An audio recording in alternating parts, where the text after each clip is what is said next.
Welcome. This is Jeff Nyquist with another edition of Friends and Enemies. My co-host Alex Benish is in Germany. We've got a lot of news going on: the war in Ukraine, the crisis in the Caribbean, uh, the arrest of Nicolas Maduro and its aftermath, and all of the maneuverings, the naval movements, and so on. One of the things I'll mention first is that I think it's the deputy head of Venezuelan military intelligence has been arrested in Caracas. Today, there are rolling up American spies. Apparently, there was some kind of American penetration of the Venezuelan military intelligence and perhaps other parts of the government. I might remind people that the head of Venezuelan military intelligence, known as El Pollo, the chicken, um, Carvajal, his name is Hugo Carvajal. I can't pronounce the last name right. He was arrested in Spain some years ago and given to the Americans in 2023. He is going to be testifying between now and February the 15th, and I think there's going to be some interesting revelations. So the Americans had a intelligence coup down there, which is, I think, part of all this. And of course, he's had major testimony already against Maduro in Maduro's indictment. So, Alex, what have you got? You're going to talk about Ukraine and the use of Oresnik missiles on Kiev and Lviv. Well, yeah, there's so many things, so many topics that we're going to get into, but let's stay with Venezuela for the moment here, because I think this is really fascinating. Now, of course, as we mentioned before, there are usually multiple reasons why you would do such an operation and why you would spend the resources and have all this preparation and try to keep it all under wraps until the last moment, which is hard to do. Why would you do this? Well, multiple reasons, and not all of those reasons will become public. So there has to be, during the planning stage, there has to be a decision. How are we going to talk about this when it hits the news, when it happens? Do we talk about all 10 reasons we had for this, or do we talk about only 5 reasons or just one? And there's possible reasons that we will never hear about, or we might hear about in 10 years, or even 20 years down the road. We may actually get some declassified files or some people coming forward talking to the press or whatever, and we may hear something outrageous, that something huge was planned in Venezuela, and ultimately, in Venezuela, and ultimately directed against the United States of America, something really terrifying, connected to Russia, connected to China, and so that's why this operation was mainly done. But the reason one of the main reasons we heard in public, one of the reasons being given for this, public reasons being given for this operation, was this cartel of the suns. The cartel de los soles, right? So this is kind of a catchy term. That's been thrown around for a while, and so they make this about drug trade, which then leads to financing terrorism, which spans into corrupting more and more of the country of Venezuela. And of course, if you control more people, then eventually you have total control over society, even though that control is not official. There's nothing really to point your finger at unless you know where to look, because this is how a mafia wants to operate. They want to deny, and have all kinds of safety nets in between for what they do. So when we get into this cartel de los soles, I think people have to remember that this is an ongoing multiple tier investigation by the U.S. and some partners against these powerful people in Venezuela. And some people have said, well, why would that be one big fat commie cartel called Cartel de los Soles? And maybe they had these patches on to recognize each other. But isn't it more like individual cases and, not such a grand structure? But here's the thing. First of all, it's an ongoing investigation. And second of all, if you want to make such a structure a cocaine commie cartel of sorts. If you want to make a structure like this and you want to be really professional, you don't give an official name. You don't have some kind of identifiable headquarters. You have deniability at every stage. So, for example, if one person gets caught or one person gets exposed one way or the other, you can just say he was a bad apple. He was like, yeah, he did this on his own, but it does not represent the government. If you're professional about it, no official names, you don't want to let anybody on that there's a structure there. You don't want the same meeting places over and over again, and this is how professionals would actually do it. Wouldn't it be a kind of an accurate description in a nutshell? Well, I think the thing that's interesting about all this is that there are these arrests in Caracas today, and the Venezuelan regime. The story is that Delcy Rodriguez, the vice president, was in Russia when Maduro was captured. Have you heard this? Well, it sounds like a really interesting little message that was sent there. Well, and she said that the ties between Russia and Venezuela are not going to be broken because, as you know, Trump has been calling for Russia and China to get out of Venezuela, Cuba, and Colombia. And of course, there's been no move to that. Instead, the Russians have sent their biggest submarine, the size of a battleship, the Belgorod, to the Caribbean. So you've got Alexander Dugin also saying that he is going to, that Russia is now, because of the way Trump behaves, it's a tragedy, but Russia is going to have to use mass destruction methods because that's what you have to do in Trump world. You have to be bloody and you have to be violent. So again, a nuclear war type threat on the United States.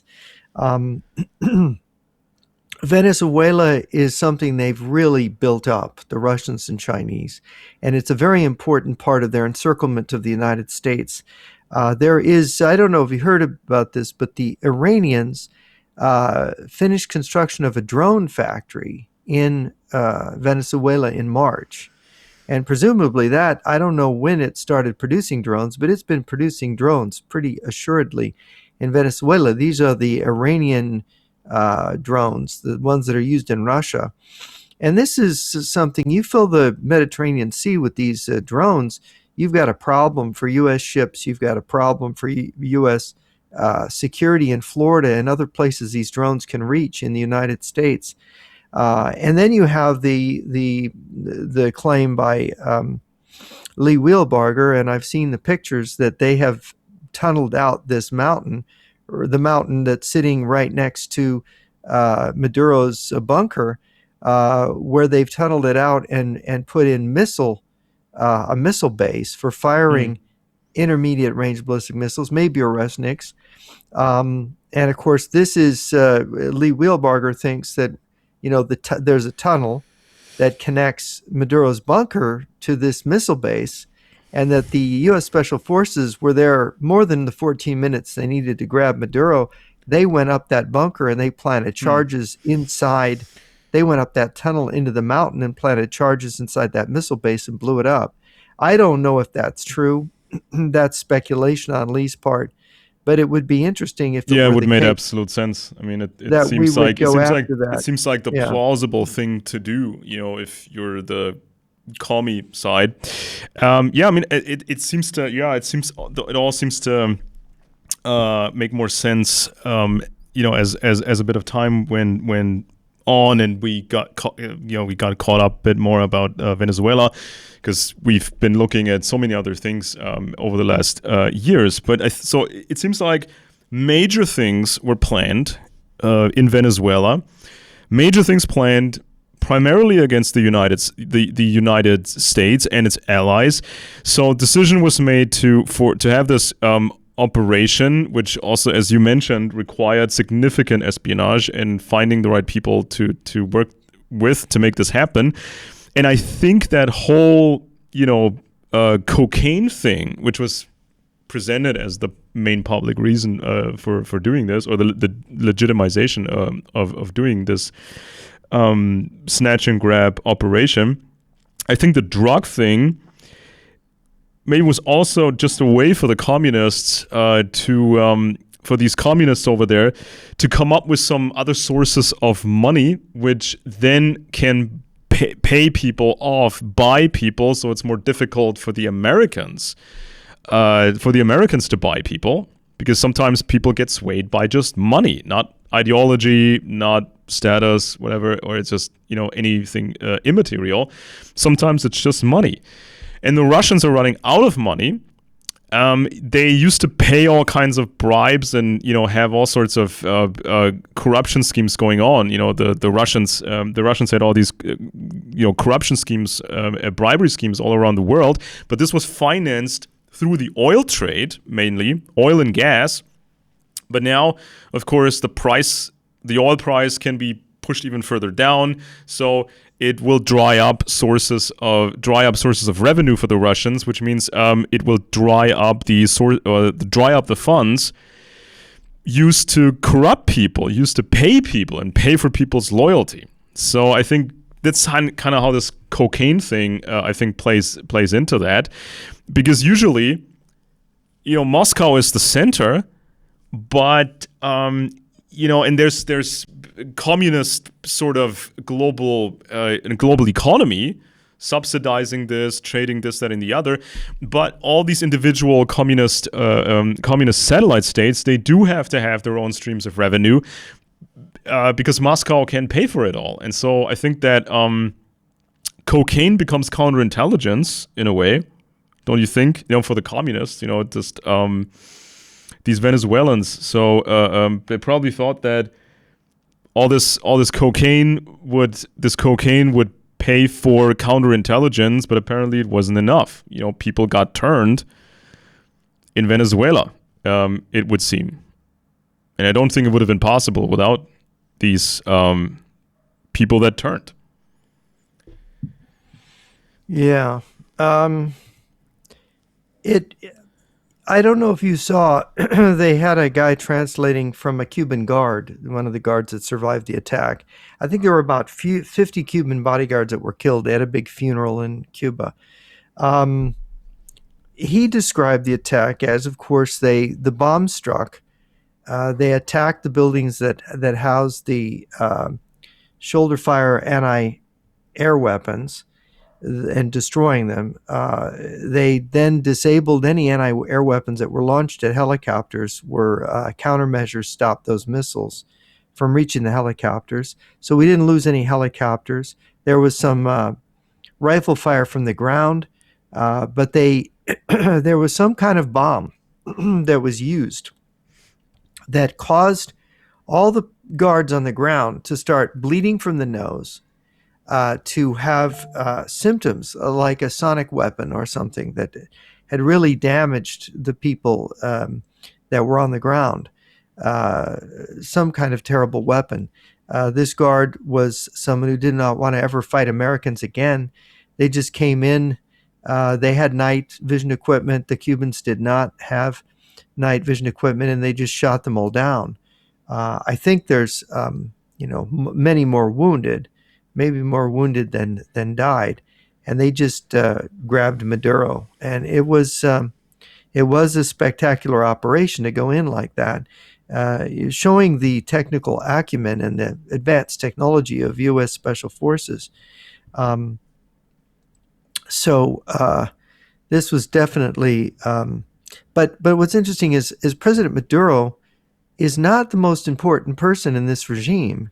His wife is considered, the first lady is considered as a lawyer, and formerly Chavez's lawyer, is considered to be smarter than him. And it was speculated when Chavez died in 2013 that Chavez would be succeeded by the guy that's now the interior minister, and he's been interior minister off and on, Mr. Kabila, the El Pulpo, the octopus, and Cabillo is considered the brains. He graduated second in his Venezuelan military academy class, the fifth smartest, highest IQ of anyone that went to that military academy. he is really the guy that runs the country. When Chavez was briefly overthrown, I think it was 2004, was it?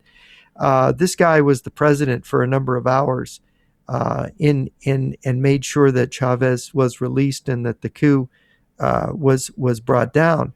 Cabillo is extremely intelligent, very cunning, and I think he's the real power here. He's the one that holds all the strings. I think the vice president, Rodriguez, and her brother, who's the president of the National Assembly, I think even they, although they're stalwart communist revolutionaries, I think that even they are not as intelligent and in command as Cabillo is. I think that's the guy at the center, and if they can get to him, they might be able to bring the regime down if they want to do a decapitation. But it has to be him. And of course, the Americans, I think Trump has threatened decapitation on this regime now. But my information and my analysis is given the deployment of American forces, 150 tanks moved into Trinidad and another island. That's a division. That's an armored division. They are intending on controlling the coastal flat open areas with tanks. It doesn't matter if Venezuela has millions of troops, usually bad, trashy militia to deploy. These strong armored forces would be enough to hold onto the oil and I think liberate Caracas. Although that would be an interesting fight. Interesting isn't the word; it would be bloody. But I think you don't do that unless you're intending to move in and take the oil, take the coastal area at least. Obviously, you're not going to go into the jungles and mountains with tanks. I don't think Americans want to fight a bloody battle in the jungles. I do remember. I do remember. This must have been, if I'm not mistaken, this must have been a chapter or more than a chapter in this. Was it Project 2025? The Heritage Foundation, when they came up with this thing, and it's like a tradition. It's not a new thing. You can find a piece on this on candourintel.com. Kind of the history of it. This is like a pool of people, and they come up with these ideas, and usually about 60% or so of these ideas actually get implemented during a Republican administration. So it's not like a new thing. So if people think that's kind of a new conspiracy thing, no, it's not. It's kind of an old thing. It still goes on. And I think they had a chapter in this about, re-energizing American intelligence, meaning less of that woke nonsense, and we did a whole show about the woke stupidity at the CIA, and sort of how they destroyed intelligence competence for quite a while, and it takes time to train people properly in this. So there was kind of this chapter on we're going to be really old school, traditional, hands-on, real intelligence, aggressive intelligence, and also bring back sort of this the spirit of linking it with commando operations, right? So have this hand in hand. Now, of course, if people actually remember the CIA or the predecessor of the CIA, they had a stronger emphasis on commando type operations, and it's kind of like it's different, running commando operations and classic espionage. They're different, but they can work really well together.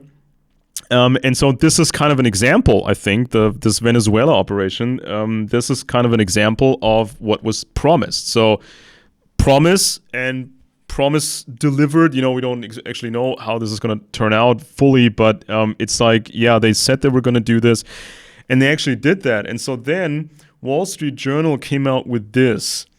They said this: Trump decided to offer Maduro a way out. In May, the U.S. offered Maduro a deal to leave Venezuela for a life in exile in exchange for an amnesty that would shield him from drug charges, according to people familiar with the matter. The sanctions against him and some other regime officials would be lifted, and the U.S., in turn, would work with the transition government, the people said. One of the people said there were early discussions about the government being led by Vice President Rodriguez.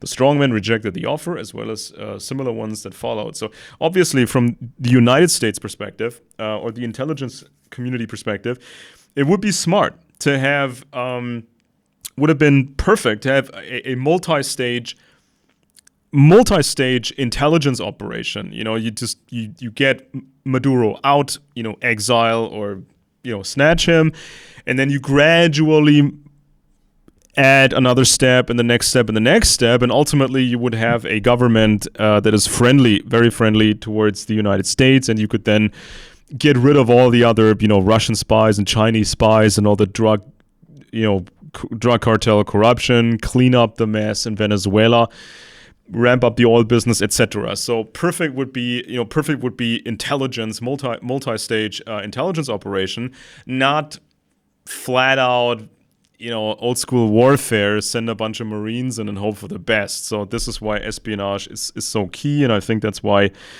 the Heritage Foundation made such a big deal out of it in Project 2025. And then there's this was in connection to the this other bit from the Wall Street Journal. It said this: a recent classified U.S. intelligence assessment determined top members of Nicolas Maduro's regime, including Vice President Delcy Rodriguez, would be best positioned to lead a temporary government in Caracas and maintain near-term stability if the autocrat lost power, people familiar with the matter said. The analysis was briefed to President Trump and shared with a small circle of senior administration officials, according to two of the people. It was a factor in Trump's decision to back Maduro's vice president instead of opposition leader and Nobel Prize winner Maria Corina Machado, some other people said. So, okay, so this is how it works. This is disturbing. And of course, Yes. I don't know if you know this, but there is a State Department delegation in Caracas right now negotiating with them. Did you know that? Well, I'm aware that they're working something out, but as you said, disturbing, right? Why not back the opposition leader? Why? I mean, we don't know all the pieces in play. We don't know how much the U.S. The U.S. intelligence community has penetrated Venezuela. Maybe it all makes sense what they're doing, and we're not seeing the full picture here. But yeah, it does look very strange. It does look kind of stupid. And do we really get changed that way? Is there a bigger plan, or is it just get more stability for the next couple of years and then hope for the best? What you get from negotiating with communists is you get a big nothing. You get yourself, a kick in the teeth. But I think it's interesting the way they're boarding the Russian Shadow Fleet tankers, and it's been it's kind of the smart money is on that we're using these same Delta Force commandos that grabbed Maduro have deployed to the UK because they're going to be boarding not just the one near Iceland that fled into the North Atlantic, but they're going to be boarding others of these. I think another one was boarded in the Caribbean. They're going to be boarding the Russian Shadow Fleet tankers and taking them. Now, legally, the U.S. is within its rights because these tankers, they spoof their transponders, and they also change their flags and they're carrying sanctioned Iranian oil or now sanctioned Venezuelan oil. So the U.S. is able to board them and take them. So the Russians are engaging in smuggling on the high seas, breaking maritime law. But the Russians, they don't like this very much, that somebody's now messing with their tankers, although their tankers have messed with everybody. They were even launching drones over your country from these tankers. The French boarded one in the English Channel. But obviously, we're in the early stages of preparations for World War III, in my opinion, and the Russians are trying to break the NATO alliance. They're trying to get, this Trump threat to Greenland is very odd, saying that Greenland's going to be invaded by Russia and China, and we have to invade first. This is an invasion of a NATO country. This would destroy NATO from within. I know. It's just craziness. And of course, there's the thought that the Trump is going to, Petro, the president of Colombia, is really, on the side of the narco terrorists, is my understanding, and that he is operating three great big cocaine factories that are feeding this red cocaine cartel coming through Venezuela and Mexico and Cuba, and that Trump will bomb them and destroy the cocaine growing areas. that is presumed by some analysts to be something that's going to happen, and that you're going to see American military operations, more of them in Cuba, Venezuela, and maybe Mexico. There's people claiming that there's a plan to go into Mexico after the cartels. Uh, Now, part of it is cut off their revenue, cut off their narco revenues. I think Switzerland has seized, what is it, 110 tons of Venezuelan gold held by Maduro in Switzerland. I mean, is that how much gold they've stolen from their own country? And Rodriguez and her brother, by the way, and I think Cabillo, they have money stashed away in Dubai, which also has a lot of Russian money laundering oligarchs running back and forth between Russia and Dubai. So this is all, this is all part of the drug money laundering trafficking thing. A lot of that money, by the way, is going in to help the left in Spain, to help communists in Italy. And I think we're going to see revelations, by the way, about a former Spanish prime minister, president. They call them presidents of the government there. I think we're going to see that coming out between now and the 15th. And you could see, what is his name? Sanchez, the current prime minister, president of the government in Spain. He's a socialist there. I think you could see the government in Spain falling if this hits Spain the right way. This has huge repercussions. But at the same time, is Trump going to play his cards in a way to destroy the Communist Alliance, or is he just trying to make some kind of deal with them? You know? Yeah, but also, I mean, when we look at this map here, for example, right? This is Greenland. You know, this big chunk, this big hunk is Greenland. Mm-hmm. And right over there, this little tiny thing here, this is actually Denmark. Now, Greenland, this is where some high level, high power aristocrats from Denmark. Denmark, a long time ago, they sent some expedition ships to Greenland, try to make use of it. But at the time, this was hundreds of years ago, it was just a monumental task. It was too crazy. It's a bit like when the old Russian Empire, when they had Alaska, but they couldn't make use of it, right? It was just too expensive for them, so they sold it. Now they claim this sale was not legitimate, but that's a whole other story. They want it back. Yeah, they want it back, and of course, then the whole Arctic. This is actually a Now big the bowl. American Thule base, that's up further up at the top of Baffin Bay, I believe. The other American bases to the south were abandoned when the Cold War ended. Is that correct? Is that your understanding?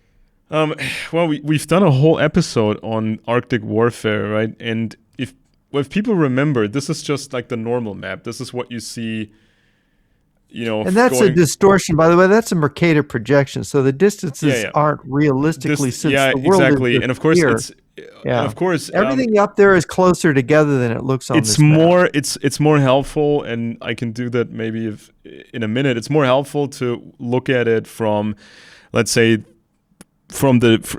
look at it look it up on on Google Earth, and you have the North Pole in the center. So then you see like this gigantic bowl, how close everybody is, and everybody wants to have that big bowl. And Greenland is a major Yeah, the aspect Arctic of Sea that. is a fairly small body of water. It's not really that big, Yeah, not yeah, like yeah. the Atlantic or And Pacific so Ocean. whoever controls this territory can control many, many other things. This is why different empires want it. I mean, we joked about this in the last episode when China said something. China said something along the lines of "we're a near Arctic power" or something. Yes, If that's people their claim, remember, which is people ridiculous. remember this is China. Ridiculous. This is like okay. I guess everything is now close to the Arctic if you pick a small enough map or if you Yeah, zoom well, out enough. I think the Chinese interest is that they know they're going to be getting oil from Russia, and a lot of it's going to come through the Arctic. So they need icebreakers.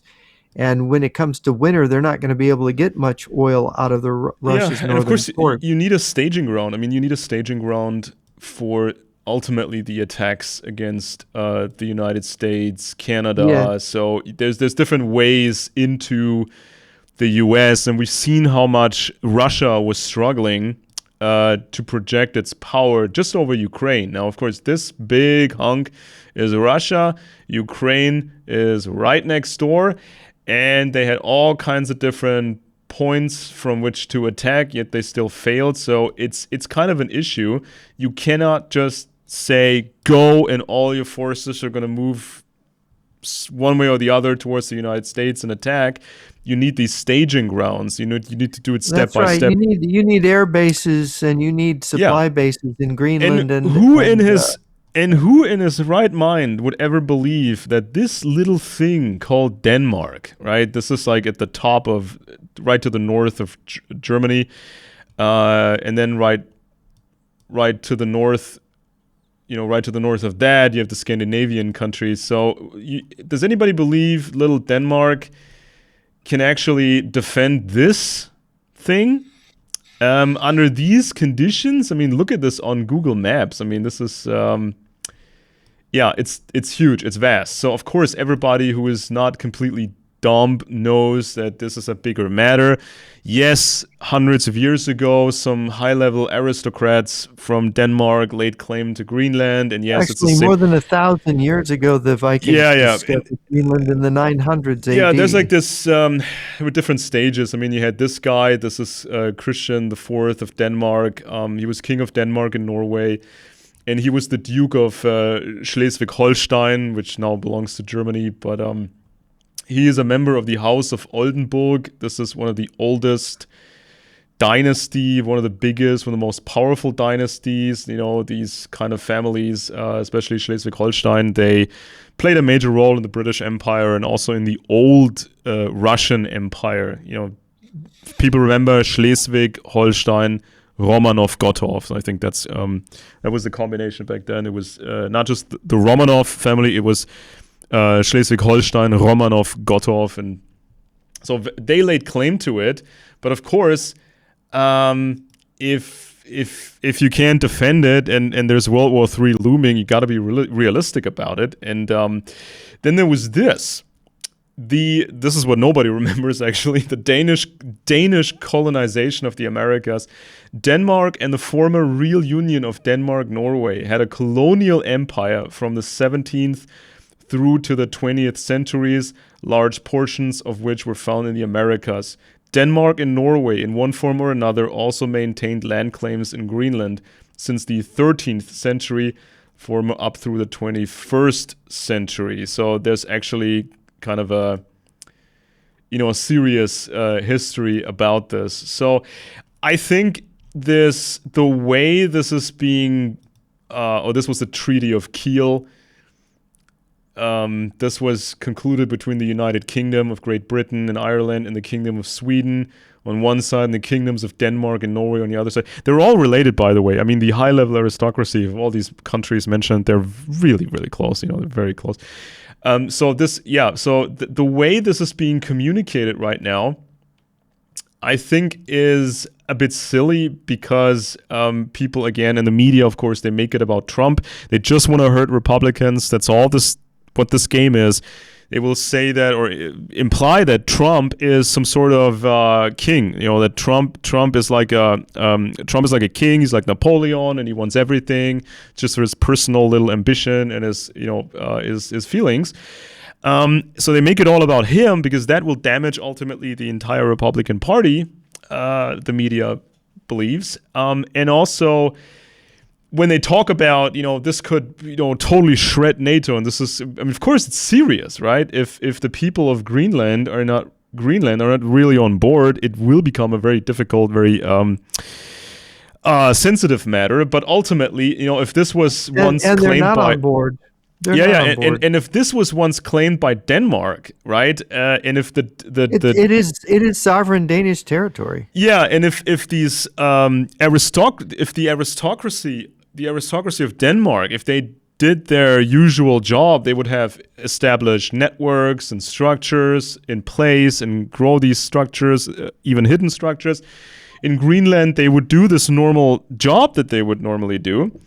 And thus, now it would be clear as day that Greenland should be part of this NATO effort. It's like a no-brainer, right? But of course, there's this issue of other influences and other espionage inside Greenland. And I mean, I try to explain this to my kids because my kids are now a bit older, and so they're interested in the world. And so I explained to them that international law is a bit finicky because how do you claim a country or a government like the one in Venezuela is legit? How can you say, well, it's legit, it's been elected, blah blah blah, when it's a whole project of communist intelligence, Soviet intelligence? Is this a legit government? No. Do they manipulate elections? Yes. Do they try to harm other countries? Yes. So this is why international law is not always what it seems. And it is about people on the ground. I think when you look at this story here, I think this is fairly new here. Business Insider: the military is running out of teenagers to recruit, and old school methods to reach them are failing. So yeah, Yeah, the U.S. American young people are not joining the military anymore. yeah. They're too soft. They're too absorbed in other pursuits. They're not interested in the discipline and the giving of themselves to the military. And this is a problem. We've got warships that we have no crews for because nobody's volunteering to be on them.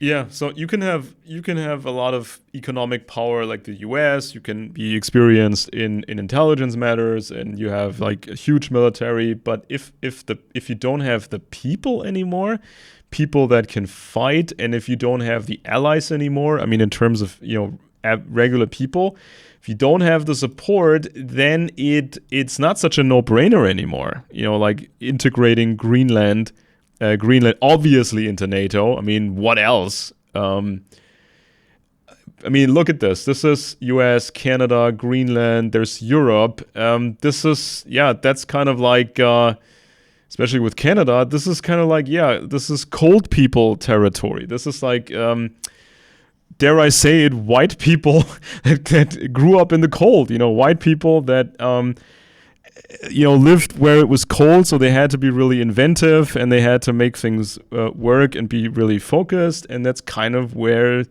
our ancestor lived to a large degree, where it was cold. My understanding, you can correct me, that the Vikings actually were the first to come into Greenland during the Yeah. during the 900s AD. It was actually green. That's why it's called Greenland, because of the medieval warming period. They could actually grow crops there, and they brought cattle there, and there was a thriving Viking community there. And of course, the Inuits, actually the Eskimos, came in there later. I think further north, moved into the area from later than the Vikings did. But it was this area was around, what was it, around 1200. I think it was the convoy came from Scandinavia to there, and they were blocked by ice, and they couldn't reach the colony, and it was because these really cold winters started. You had a grand solar minimum, a huge, they call it the mini ice age, which began around those times. And in that mini ice age, the whole Earth got a lot colder. The Baltic Sea at one point actually froze all the way across, is my understanding. The Thames River in England froze solid across. You had this real cold period, and of course the colony, the ones that didn't join the Inuits and live off of, I guess, seals or whatever, the Inuits living in their igloos and stuff, they died. These people, they couldn't grow food. So the Viking colony was destroyed by the cold. They were trapped in the ice, and they had no food. A terrible fate for the Scandinavians there, because this part of the world is very vulnerable to cooling. And I think what's interesting is they're all interested because all these people believe in global warming. In the Arctic basins, the ice sheet's going to melt, and everything's going to be, we're going to have access to it. But if some of these scientists are right, Svensmark in Denmark, Heinrich Svensmark, and of course Valentina Zarkova in the UK, if they're right about the sun's sun going into a solar hibernation, a grand solar minimum, we're headed for another mini ice age again. So the Arctic is going to be closed off by the cold again. So all of this is rather mute. You build bases up there, they're going to get glaciated. They're going to get overwhelmed by ice and snow. Um, I think Russia's in for a hard time. If Valentina Sarkova is right, she told me they won't be able to grow grain in Canada, only potatoes. Mm. Same thing in much of Russia. If that's true, and a number of people believe it is, although they're counted as climate deniers because they don't think the planet's going to heat out of control and become like Venus. Um, these people believe that more than half the world's population is going to starve to death in the next decade, which is kind of terrifying if you look at it. I hope they're wrong, but there's some evidence suggesting they're right. Yeah, and so this is So kind of like there's the knowns, there's the known unknowns, and then there's stuff that we just or some people actually don't know at all. They're not really aware of these things, and it can all factor in, when it comes to racing towards certain territories, or why maybe the communists are so interested in the global south, why they're so obsessed with these places, Africa, they're interested in, Latino America, why they just want it so bad. So there's always very secret reasons. There's always stuff that many people are not even aware of because they think in ideological terms or a very narrow framework that's been given to them. And you always have to question the frame first. So it's not just about single persons like Trump. I mean, we heard this now. He gets these briefings, and they give him, they present the president with options, and they say, well, this is the menu. There's like 5 options you can choose from, Mr. President, because you're not an expert on Venezuela, obviously. So version number 1 or option on the menu number 1 is we offer Maduro a way out, exile. We make a deal, and then we just work on from there, blah, blah, blah. Option number 2 would be to grab Maduro and actually, indict him for all these drug charges. And then there's option 3, we send, tens of thousands of Marines into Venezuela, and So the president depends on all these experts, military experts, intelligence experts, and briefings, and then they present him with options, and he has to pick one of those options. And of course, there's a broader administration, and it's not like what the press makes it out to be, because I think this is a big rallying point for the left. I've heard this for so many years now. They just want to claim that Trump runs it all, and it's all about Trump, and he's supposedly completely nuts and crazy, and he wants to be Napoleon. He wants to establish a very classic dictatorship, and this has been repeated so often by the left. They want to normalize the lie. They want to normalize this primitive fantasy in the heads of the target audiences. But it's a system, and here's another thing connected to that. It says here, Project 2025, the conservative policy blueprint, outlines a major expansion of recruiting in schools for the military, increased access for recruiters, more junior ROTC programs, and a requirement that federally funded schools administer the military entrance exam. An effort to provide recruiters with improved access to high schools was included in the National Defense Spending Bill, signed into law in December. So this is kind of like trying to mitigate this problem of shortage of manpower, because you can talk about AI and robots all you want. They're major factors, but there's still the need for the boots on the ground. You still need the man and his rifle. You still need these actual human beings on the ground. And it's like, when you look at America on the map, right, and you think of the past, it just didn't make sense for foreign invaders for the longest time. It just didn't make sense it didn't make sense for foreign invaders to get into the U.S. and try to fight their way through the U.S. because everybody was armed and everybody had, was handling the basics, guns, ammo, handling this, that, and the other. People had uh, suitable vehicles at some point in a later stage. Everybody drives a pickup truck or whatever, or have other vehicles. It just didn't make sense for an invader to try this. Everybody was armed, and that's why we saw this softening of this softening of the weakening of the Second Amendment, and we also saw a weakening through the left, a weakening of the population. So they would say, I'm not gonna fight if an invader comes. I'm just gonna run, or I'm gonna try to be part of the new dictatorship or whatever. I wouldn't fight. This is how the mentality has grown.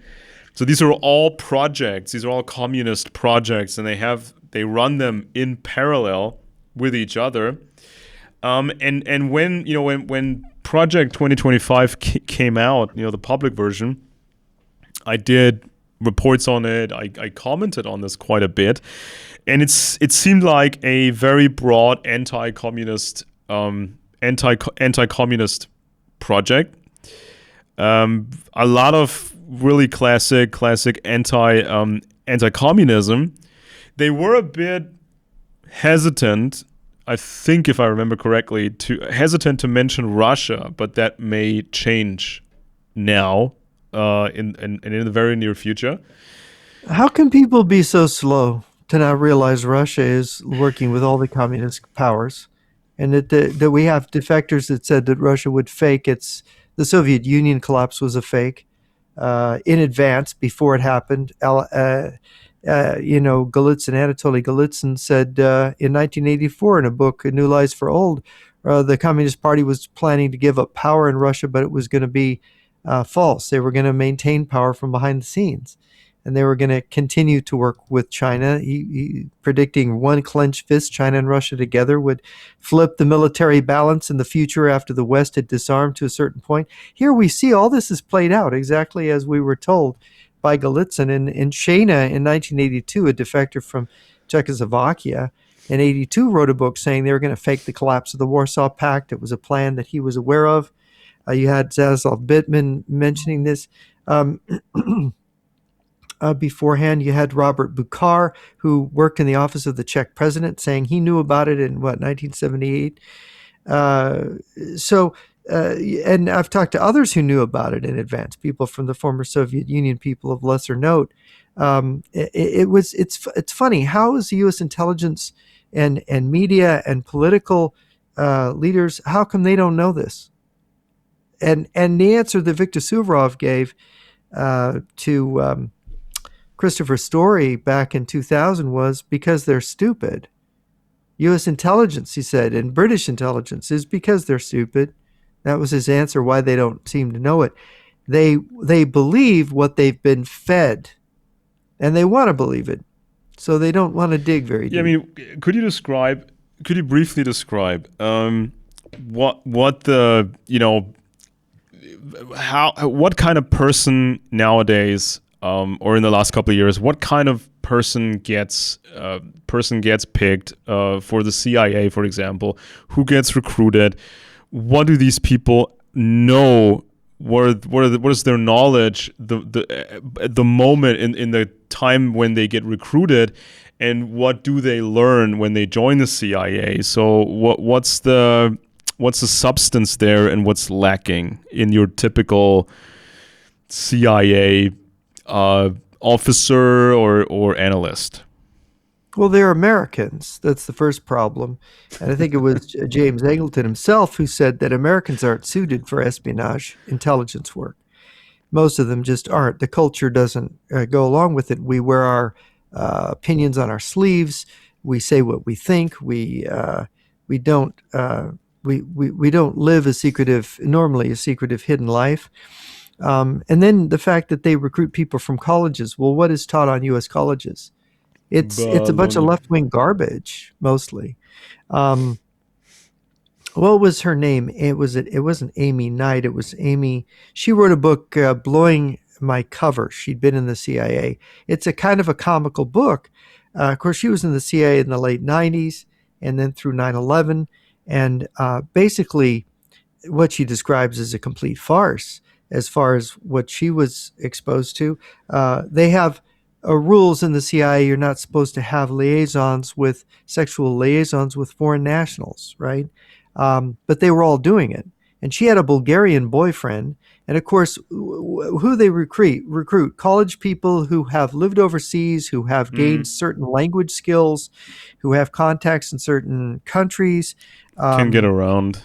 yeah, and of course hers was Bulgarian and the dialects of Bulgarian, which would take you to the former Yugoslavia. I think she worked in Macedonia, um, and um, and she was enraged that she had to report that she had this Bulgarian boyfriend, and then they would tell her how her relationship would go or not. And when all these other CIA people were just simply lying and not reporting their affairs with foreign nationals. So she felt, I guess Americans feel a certain entitlement. When she was deployed to Macedonia, she decided she would just pretend to be in Macedonia, but she actually lived at her Bulgarian boyfriend's mother's house. This is Huh. what she tells in the story. Um, and she wasn't doing her job, right? In the CIA, she was, goodness knows, she was faking reports, faking her Collecting a whereabouts, paycheck, yeah. collecting a paycheck and living, the high life with her Bulgarian boyfriend in a different country Hmm. than the one she was assigned by the CIA. And the CIA, I don't know, it took maybe a year or two before they figured out she wasn't there. They caught her. You'd think they'd have fired her or maybe even prosecuted her for, Wasting money. lying on her reports. But no, they just slapped her on the wrist and said, now be a good girl and go to Macedonia. So she felt really guilty. She went to Macedonia and said, all right, I'm going to try to do my job. So the comedy was she goes to Macedonia and she actually infiltrates this militia, gets to know the guys, finds out there's an Al Qaeda guy She's that actually she good can at this. recruit, right? That an Al Qaeda guy, she can get an agent in Al Qaeda. And her boss says, oh, I don't know. We have to talk to Langley about this. And Langley said, oh, no, stay away from him. He's Al Qaeda. He's a dangerous terrorist. Oh god. Oh god. So they wouldn't have anything to do with it because why? Because they're risk averse. They're bureaucrats. It's really scary what happens if their agent dies. What happens if something blows up in their faces? They'll all be blamed. Their careers will be over, and they're preserving their paychecks. They're spinning their wheels. And so she got so disgusted she quit and wrote this book. She's got some literary talent that's called "Blowing My Cover." I can't remember her name at the moment, but it was a very enlightening read, and it's how I would expect, knowing how American young people are, that the CIA actually works. I mean, when you have Alexander Litvinenko, a prize intelligence guy, wanting to defect to the United States back 25 years ago, and the CIA refused him. So he managed to go to the UK and they gave him asylum. I mean, this is really irresponsible when you have a defector of the quality of. I mean, this guy knew what was going on in Yeah, Chechnya with wasn't Putin there and this book with his wife as a co-author where they just I think I have that. I read that where she Yuri describes how Solzhenitsyn was the co-author. He wrote yeah, where they "Blowing Up describe Russia." how this was all bungled and it could have worked, but then it got delayed and then it wasn't feasible anymore and it got too complicated and blah blah blah. So He just barely made it out of Turkey alive. He'd made it yeah. into Turkey with his wife and his son. And of course, he was later poisoned with polonium in London, polonium tea, with polonium than exists in any country in the world except Russia. So Russia did it, and they found the traces of radiation Hmm. on the Lufthansa flights coming from Moscow to Heathrow in London. I mean, it's a crazy story. This guy was murdered by Vladimir Putin, as he said himself, as he was dying slowly of radiation poisoning. And what had he said the year before? That Putin was behind Al Qaeda. That's what he had said. That implying that 9/11 and that Ayman al-Zawahiri, the number two man in Al Qaeda, was a longtime KGB agent, right? And as well as other leaders in Al Qaeda. So that So this really changes the whole narrative about 9/11. But nobody yeah, wanted to listen to this guy. Every major network did a documentary about Livanenko's poisoning, and all these the BBC did one, and you know what? None of them mentioned that he had said that Ayman yeah, al-Zawahiri yeah, was a long-time KGB yeah, agent. yeah. None of them. It They was wouldn't. they it wasn't. I was sitting through these things, waiting for them to mention what Mm, was so important about him as a defector. What had he said? yeah. But what defectors say and what they testify to is completely irrelevant to the U.S. media. They don't Mm. want to know. Oh, and They there don't were want. other, you know, Russian types, who went who got out of there and they went to Britain and they got killed. These supposed suicides or hanging themselves with their Well, From Russia with Blood is a book with about all of the Russians curtains, and then in Britain another that were person murdered. dies, another person dies. So this was kind of kept, wasn't making big headlines every time that happens. So essentially, we got we got a fleet of intelligence officers and analysts who are typical college graduates. So roundabout when a police unit is hiring people, or when a police department or training facility, when they look for new people to become police officers, they are actually going for an average IQ of about 100. This is actually a thing. They will go slightly below, they will go slightly higher, but they don't go too high. There was a man who wanted to become a police officer. It was his big dream. He always wanted to be one. But he scored I think he scored an IQ that was like 125 or something, or maybe even a bit higher, and they refused him. He tried to sue his way back in. That was turned down with the argument that they're not going to spend the resources training him because they're almost certain he would leave after a few years because he would not be happy. He would not like it He because would, he's too yeah. smart for it. Is this the Well, German police? Is no, this no, no. German This police? was, I think, pretty sure this was an American case. I have that in one of my Oh, books. really? I have that in one of my I books. hadn't heard that they did that. I know they do extensive psychological testing for Yeah, police and exactly. They security they want to officers. find the people who have the elements of becoming a great cop, but there are differences. They don't want them too analytical. They want them to be able to do their job properly. And with experience, of course, comes all this skill set of immediately knowing when somebody's lying to you, or immediately knowing something is off, or knowing when a situation is dangerous or can turn dangerous on a dime. That comes with experience, but somehow the system doesn't want cops being too smart. Then, of course, they have the FBI, and there's higher demands for, if you want to get into the FBI, if you want to do counterintelligence or chase organized crime, this is when you gotta be, like, roughly speaking, you have to have an IQ of 115 or above.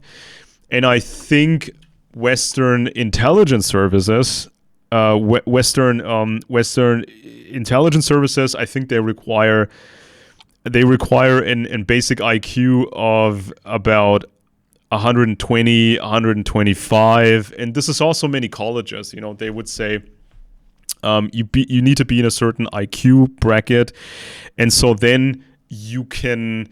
They will give you these tasks in college. You need to write a report. It's almost like an intelligence person. Later you have to write reports. You have to get information, process the information, get the important bits out of it, and then summarize it, and also come up with a course of action plan. This is sort of like writing an intelligence report. So the college students, they have to do this in college.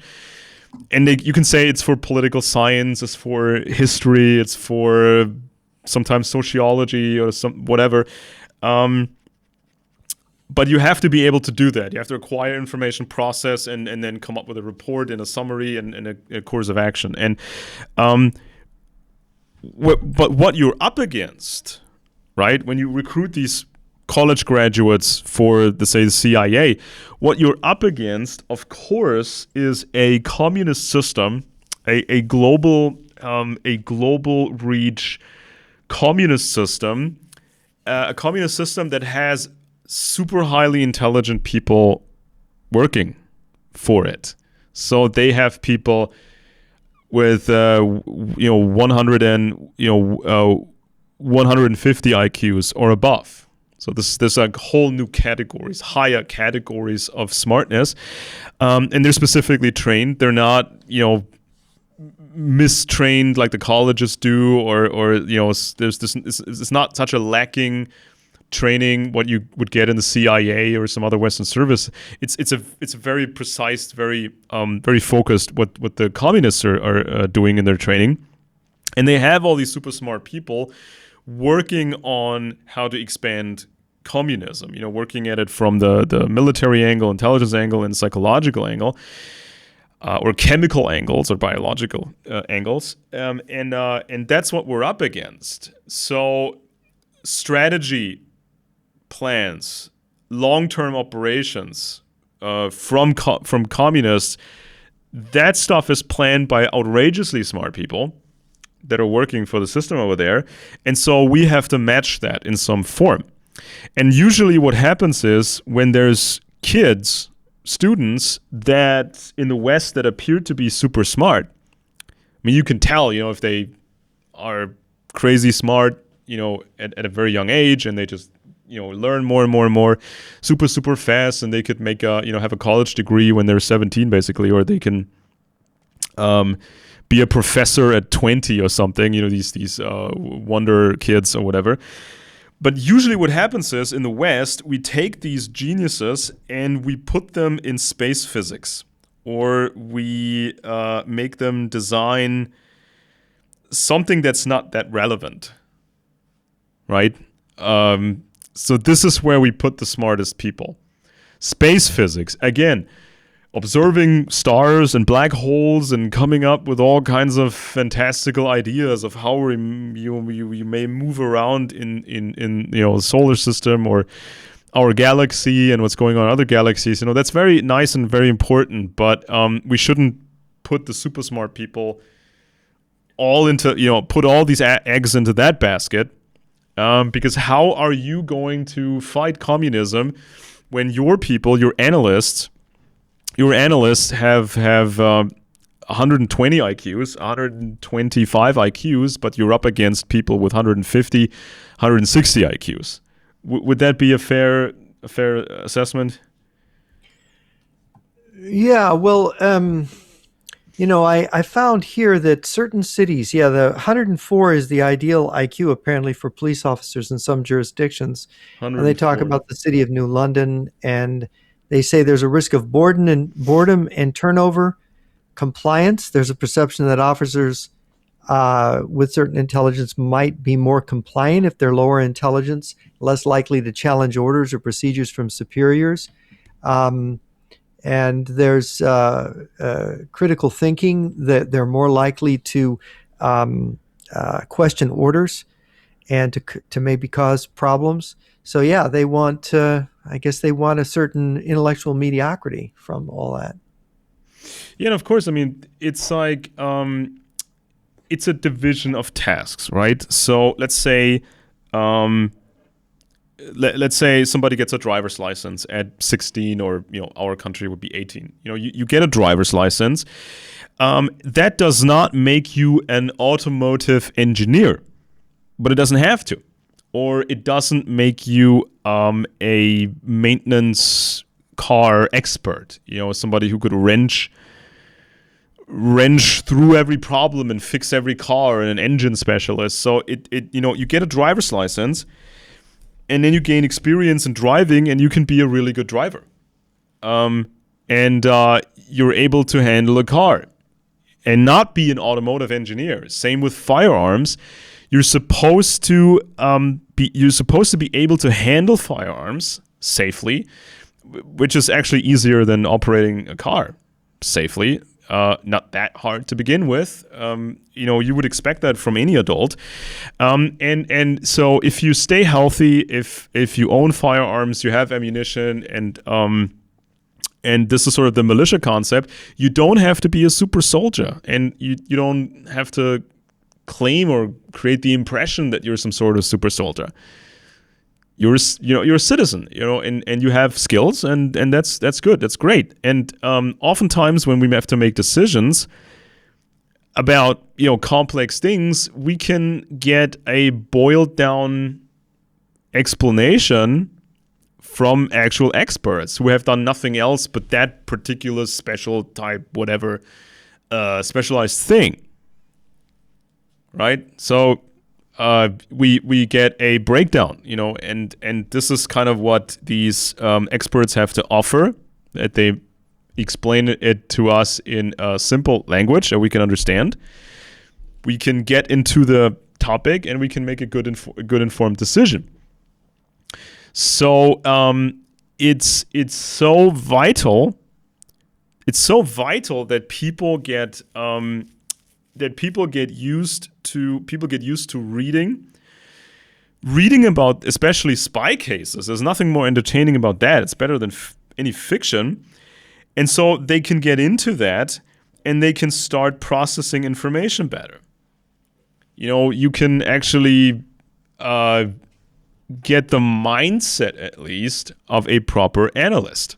And this is how, if more people are able to do this, this will be another level of counterintelligence. It would be like the Second Amendment, like the Second Amendment, but for counterintelligence. In most countries, citizens are not supposed to understand about anything. Any spy matters, any intelligence matters. And in most countries, citizens are not supposed to own guns, and they are not supposed to know how to handle guns, unless, of course, there's war. Then suddenly there's a breakdown of these artificial barriers between citizen and soldier, and then they will make you or your sons and maybe your daughters into soldiers when the government needs it. So if the militia concept makes more sense, if there's a Second Amendment, if you have a militia concept and you have a Second Amendment, why not have more expertise in the general population? More expertise in the general population to get information, process information, come up with a plan of action. It's almost like, as I said, it's almost like a Second Amendment, but for counterintelligence. You got the physical, but you also got these other things. And this is how we defend ourselves, because as I just mentioned a couple of minutes ago, there's a shortage of soldiers. They need new soldiers, but there's also kind of a shortage of good analysts. There's a shortage of good intelligence officers, because they have to be smarter, or as smart, at least, as the competition. The communists. And so the analysts, they need to be voracious readers. They need to read a lot. They need to understand a lot about how these different countries work, how the empires worked, how all the cases that came before. It's not just like you said, Jeff. Okay, I know some foreign languages. I've been traveling a lot. I can find my way around in these foreign countries. I have 120 IQ. A 120 IQ, and I can write a report. That just doesn't cut it. Well, what do you expect in an intelligence service? I mean, the most brilliant spy maybe in British history was Sidney Riley, who had command of several languages. He was born in Russia. He was a illegitimate son of a Russian Jewish businessman. Ended up running away on a merchant steamer, going to Brazil. He was found by British intelligence as I think he was just a teenager, at a Brazilian whorehouse in Rio, and they ended up saying, this kid's got talent. They picked him up, and British intelligence used him, and of course he became The most famous, perhaps, spy in history for the things he did tended to. What he was at Port Arthur and got the plans for the defense of Port Arthur to be given to the Japanese because the British wanted to support Japan against Russia. Apparently, he was involved in spying in the Caucasus when they were developing the oil there under the Russian Empire. He had during World War I, he crossed the front lines pretending to be a retarded person multiple times. He was even interrogated, and they thought, well, he's just retarded, and they let him go. But he infiltrated Krupp and stole the plans of weapons, pretending to be an employee of somehow became an employee of it. He also he attended a meeting of the Kaiser where the Kaiser announced the resumption of submarine blockade on the UK. And he was present there impersonating a colonel who he had murdered and replaced, knowing that nobody there at the meeting would actually know him by face. These are incredible kinds of things. And most incredibly, he had infiltrated the Bolsheviks. During the Bolshevik Revolution, he had bribed the Latvian Rifles to basically murder the Bolsheviks at a giant meeting where Lenin was going to be in 1918, I believe it was, the Lockhart plot, they called it. But Fanny Royd shot Lenin in the neck, and the Red Terror started, and they found the plot. Felix Dzerzhinsky uncovered it. So, but if that plot had worked, the whole Bolshevik leadership would have been wiped out by the Latvian Rifles. Incredible feats that, of course, that Riley, and of course Riley ended up, I think it was 1925, he went into the Soviet Union during the Operation Trust, and he didn't come out again. And they thought he was arrested and killed. Arrested and interrogated. And also, when let's say when it's the topic at hand is really sensitive, what's going to happen with Greenland, what's going to happen with this and then the other. In an intelligence service, a proper one, they will go at a topic from different directions, and they have different types of experts, and they try to work on their own, but they're also trying to work together and share the results. They want to systematically eliminate any bias, if it's done correctly, to come up with the most realistic, most accurate assessment. Now, I've always been kind of obsessed with the idea of accuracy. This should be the target. This should be the key metric that you're going for, right? You don't want to be one of those guys that is 50% right or 30% right, or just correct about some basic things that are easy to get right. And then once it gets more complicated, many influencers or whatever, they get things wrong. It's when you talk about basics, all values and traditions and that sort of stuff. It's easy. It's said easily, and it's people agree with it. And like the sky is blue. Okay, let's move on. What's next? And then, of course, when it gets a little bit more complicated, that's when most analysts or media analysts and political commentators, this is when they fail. And we see that there's not the training, there's not the knowledge, there's not kind of the right skill set, and also there is an incentive or strong incentives to not do it properly. There's strong incentives to not be good. I put up this piece on candorintel.com. It's called "Viral Copy and Paste Nonsense versus Real Investigative Reporting" on the unoriginality economy of Alex Jones, Candace Owens, and Tucker Carlson, and what Julie K. Brown's Epstein reporting shows by contrast. So this is kind of like a aspect by aspect breakdown of how somebody is doing it properly and gets results, using very little resources. And then you have these millionaires. You have these influencer millionaires who talk a lot, but it's never original. They repackage Russian talking points, basic other talking points, other people's material. There's never anything original from them. And these influencers, they get things. These influencers, they get things wrong a lot of the time. I mean, you saw. I think you mentioned this the last episode. There's like this war that broke out between Candace Owens and Alex Jones. Used to be like allies, but now they're just accusing each other. So Jones says Owens talks a lot of nonsense about the Charlie Kirk assassination, and she makes things up.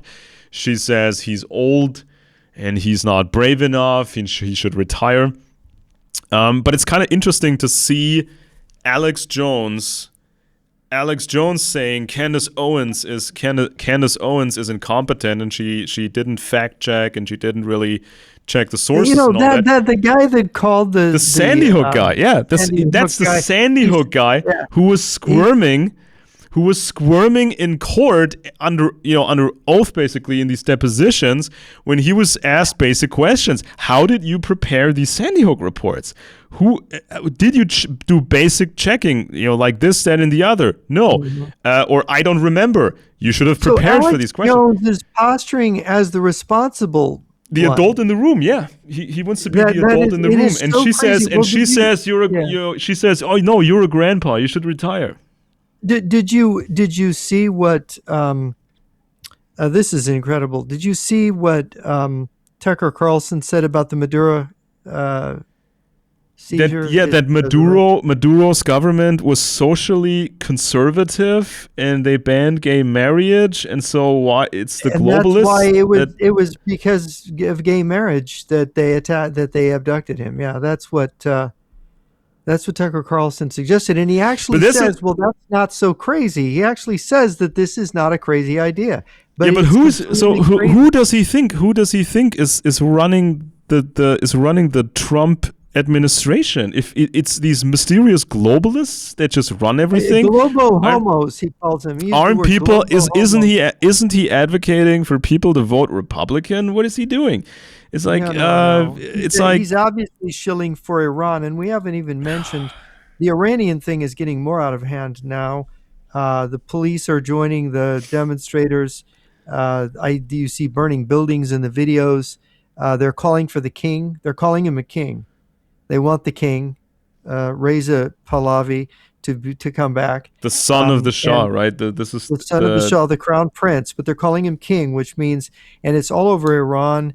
And it looks like he's called for them to get even more. Doesn't the son of the Shah live somewhere in Virginia or something East Coast? Well, I think currently he's in Egypt. Is the last I saw that he'd flown to Egypt, and of course he's going to get support from the Egyptians, I think, and maybe the Saudis to go in. But he's called for them to the crowds to Friday and Thursday night to be really active. And hinting that he will come over the weekend, he will come into the country. I'm not sure how his security can be assured. The security forces, they are killing people in Iran. They still have resources. The Russians are bringing in supplies for the resistance. The Ayatollahs haven't fled yet. The rumors that they fled are going to. There was a rumor that the Ayatollah Khamenei was caught by a mob and murdered. I don't think that's true either. There's just a lot of false rumors out there, but it looks like there's going to be a civil war in Iran. It looks like it's headed in that direction because this has gotten so serious. I think the uprising has gotten control of weapons. Police and army units have probably gone over to their side. So it's going to be an interesting thing. I think Russia and China are going to pull out the stops to help it, but I'm not sure there's any help for it. And in Venezuela, this crackdown and arresting people in Venezuela, that government does not want that to happen because in that fraudulent election, the last one, 70% of the country voted against the regime, right? So that means that they could have a problem there rather easily in Venezuela. So Russia and China are desperate to hold this together. And I should mention, economically, cut off fuel to Hmm. Cuba, cut off the money to Venezuela, knock out the factories, the cocaine factories in Colombia. But Mexico stepped up to give Cuba oil. So, and the Russians, as I said again, are sending submarine warships. Um, this thing is, they're not letting go. The communist bloc is here. They're going to fight it out. And it's going to be interesting to see if the Trump administration Hmm. actually has the smarts, the intelligence, the capability, and the will. Is Trump really turned against Putin? He's made some statements about it lately, but Trump is anything but Yeah, consistent. he can go back and forth with his words Yeah. all the time. And if you Um, go back and forth in a thing like this, you lose. hmm. If he does that anymore, America's position will just erode away. Doesn't Well, I matter if mean, you have a it's Maduro. it's quite a thing, right, for a global communist system to have these make up these long-term plans and say, okay, first we do this, then we reach that stage, and this element and that element. So it gets really, really complex. But then, if you miscalculate at various steps, have you come up with backup plans for these problems, right? Because let's say, just for argument's sake, let's say your communist master plan, the communist master plan for the next 10 years or 20, 30 years has 100 moving parts or 100 major moving parts. You have to coordinate them all, the timing, the this, the that. But at some point, part or aspect one can be damaged by Western intelligence, or part number 34 can be damaged by population getting smarter or something, or a defector or whatever. And so, actually, if you have these 100 moving parts, you would have to run simulations on paper, basically, for every single element going wrong, or any combination of elements going wrong, right? Because at some point, I mean, everybody who said this, everybody has a plan until they get hit in the face. You think you've prepared for everything, all the contingencies, but then, Well, the elder von Moltke said no plant survives contact with the enemy, right? yeah, and then things One of your become, countrymen. and then at some point you're just forced to, push through and hope for the best and improvise and go day by day and hope that this all works out. I mean, there's a lot of talk, and I saw this in the comment section. There's talk about, well, what about chaos? What about the political science concept of chaos? That a lot of it is determined by chaos. Yes, there's a lot of chaos, but it's And you know what? By the way, chaos. I should say something about chaos. Do you notice the design? Have you ever seen those close-up amplified pictures of snowflakes? yeah, How perfectly formed in a pattern of beautiful patterns hmm, of snowflakes, and they form. the uniqueness. So there's not chaos there. Although it looks like when you're watching a snow flurry, it looks like a chaos of little flakes coming down. If you live in Germany, you've seen snow. It's like a blizzard is a no, it's not. Each one of those things is formed, and I think in it is even in chaos, there is a kind of pattern, or what Thomas Carlyle would describe as providence with a capital P. And I think there are fortuitous individuals, fortuitous, if we are all little molecules that God arranges like in a snowflake pattern. There is this, Carlyle claimed to see this in history, and when he wrote his book Heroes and Hero Worship, this is really a discussion of this, that there is a pattern in history that shows a kind of a super intelligent intervention in affairs. And whereas, and he makes a point, if you are a truthful person, if you're a good person, if you see clearly, you're going to be stomped by your contemporaries because people don't want to see the truth. They are hostile to reality. This is a human trait of the average mediocre human being. They're bad. Human beings are bad. But you have these extraordinary individuals. The hero is the person that sees clearly and has the courage to stand up, and And sort of Carlyle says, in this providence or province, this providence, this providential forming out of the chaos of history, is that these people will shine and God will use them, providence will use them to make the beautiful snowflake, so that you have these beautiful things like, look at the founding fathers and the founding of America. That is a beautiful snowflake right there.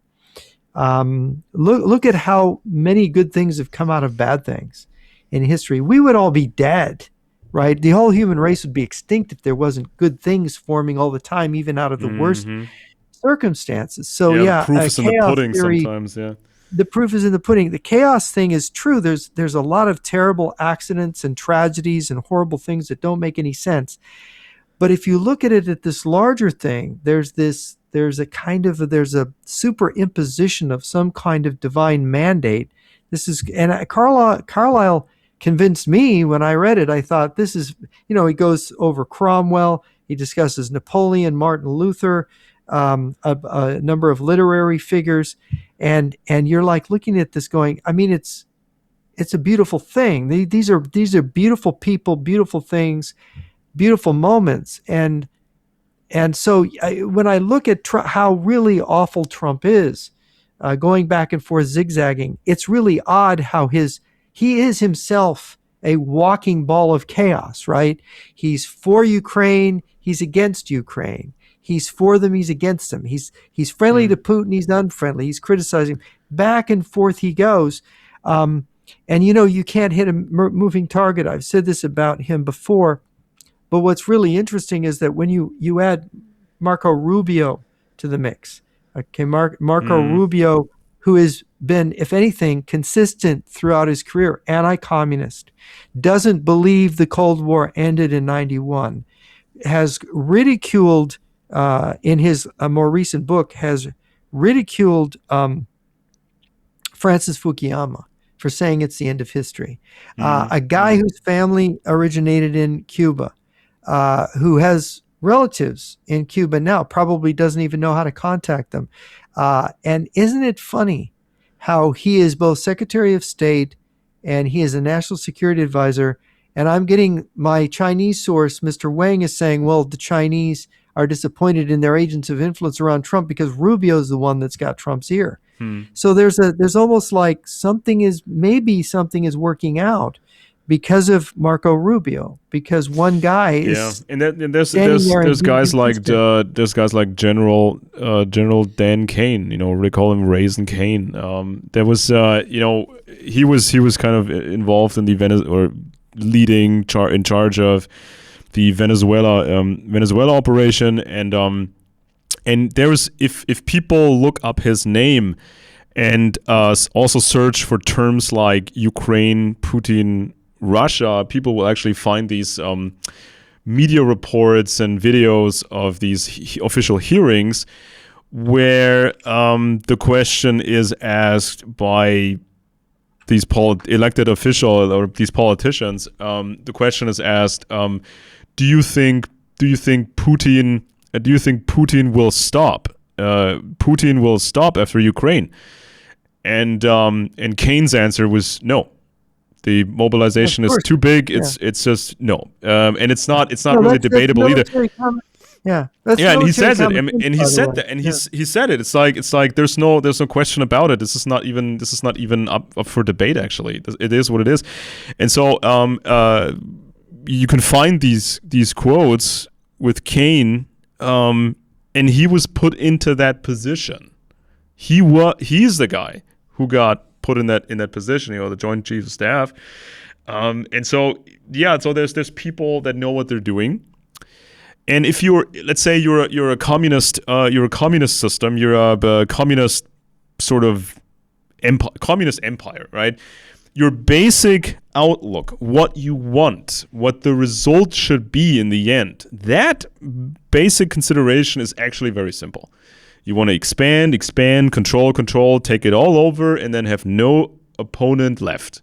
There's nobody from the outside anymore who can become a danger. There's nobody on the inside who can become a danger. Mission accomplished. So that's very simple. But to implement this, to get there, That's when it gets complicated. That's when there's a certain amount of chaos, especially if you have, populations, an average IQ of 100 and they're manipulated from all kinds of directions. That can introduce chaos.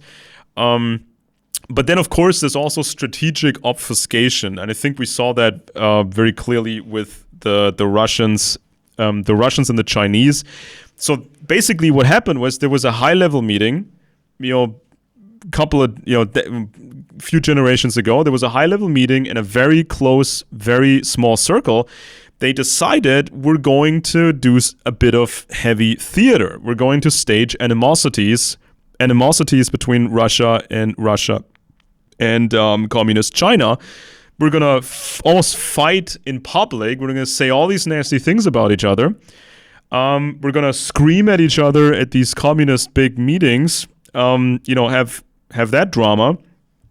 We're going to indicate we might actually fight each other on the borderlands.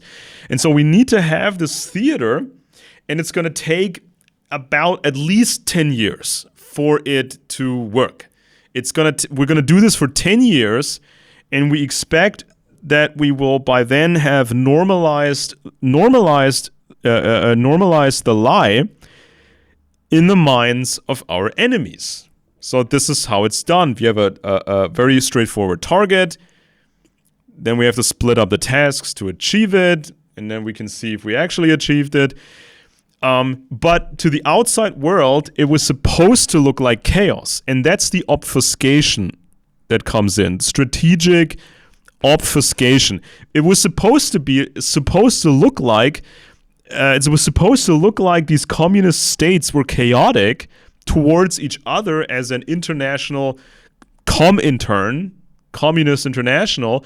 They wanted to look chaotic. They wanted to pretend that there's this chaos when it was all very rigidly administrated. So this is sometimes when chaos is not really chaos. It's just surface chaos to hide, to obfuscate what the actual operation is. Yeah, the Russians do this on purpose, but Trump does it instinctually, blindly. I think that Trump doesn't have a real strategic direction because he doesn't know that much to have one. But it has actually served him well to be. Well, he can scheme. He can be quick on his feet. Just bob and weave and. You see what it is. It's unpredictability. How can your opponent plan anything when they don't know what you're going to do from moment to moment? And you seem to be helping them. And I think this past year, he has really seemed to be helping Russia. He did not apply more rigorous sanctions on them. Now he's going after the tankers of the Shadow Fleet. Now he's blockading Venezuela, their ally, their oil ally. Cuba and China gets 64% of Venezuela's imports, or is it 68%? U.S. gets about 25% of stuff out of Venezuela, but because we have the refineries to process their crude. But China has been getting the lion's share of that. Now that's cut off from China. Think what China is really suffering. This is a blow to China. And then Russia on top of it, the oil going to support Cuba. And of course, the whole red cocaine operation, that is originally a Russian operation, by the way, that started back in the late 1960s, early 70s, when they got these, look at the FARC in Colombia, this communist insurgency that was fueled by red cocaine money. Right? And the Netherlands Antilles was ground zero for laundering that money. And the Cubans and the Mexican mafia and the Russian mafia were moving this stuff over the U.S. border for years. I mean, this is how they built up their networks for bringing weapons of mass destruction into the United States. And here it is all being threatened on the eve of their mobilization for World War III. And I kid you not, they are mobilizing. Putin has called up 260,000 troops. And also, now as you have explained multiple times on this show regarding different theaters, different operations, this is like a key point. It's not, intelligence work. If you are working in a foreign country, you try to recruit sources. You try to recruit people that give you information. It's a delicate thing. You need to be really good at it, and you need to know what the person is like that you want to recruit, and you need to, cultivate that person and cultivate an atmosphere of trust, atmosphere of liking. There are incentives. There's other things. So it's a professional task.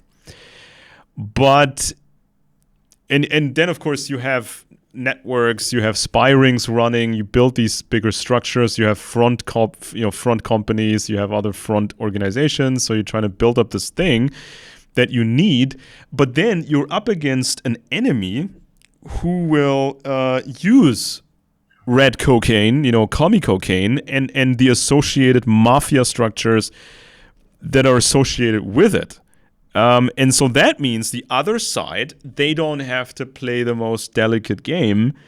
They play a mafia game, strictly. So they have their secret meeting places. They have their dead drops. They have all these things. And they meet up, the handlers, they meet up with their sources. But that's a whole nother thing. So there's the goodies, there's the payment, the payoff. But there's also a level of threats that you will not see, especially in that volume, that you will never see from a Western intelligence service. Sometimes they have to get tough. Sometimes they have to, break some eggs. But it's not like with the commies when they can say, okay, so if somebody betrays us or somebody turns or anybody is not interested anymore in this working relationship, we'll just threaten this person's family. We'll just, kill somebody from that family and, then reinforce this obedience, right? That's a whole other game that's being played. Well, it adds to the tools that the communists have to help a revolution using organized crime. And the criminality is something they understand. And this is how they can also finance terrorism and revolutions in other countries.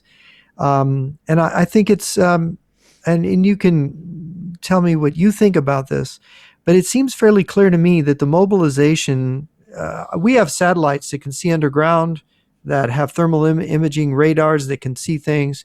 We're seeing all this mobilization in Russia and China. We're seeing them preparing for World War III, and we know they caught us off guard. They were building their industries. They were hiding the fact they were working together, and now they're coming out with it, and our intelligence can see it. And I think however they might have compromised Donald Trump in the past, Donald Trump is not a dictator of the United States. He's one guy. He's one guy. There's a huge intelligence and military apparatus in the United States, and they now know that Russia and China are coming for us. They now see it. They now see what the Venezuelan, Mexican, the cartels, how they're integrated into this infiltration invasion idea that Colonel Lunev talked about. And I'm sure they've dug up the old interrogations they had with Colonel Lunev when they didn't believe him back, 30 years ago when he was trying to tell the U.S. intelligence and military, hey, Russia and China are together. They have secret agreements. They're coming after you. They want to conquer North America. They want to pacify Japan and Western Europe, and they're going to come after you.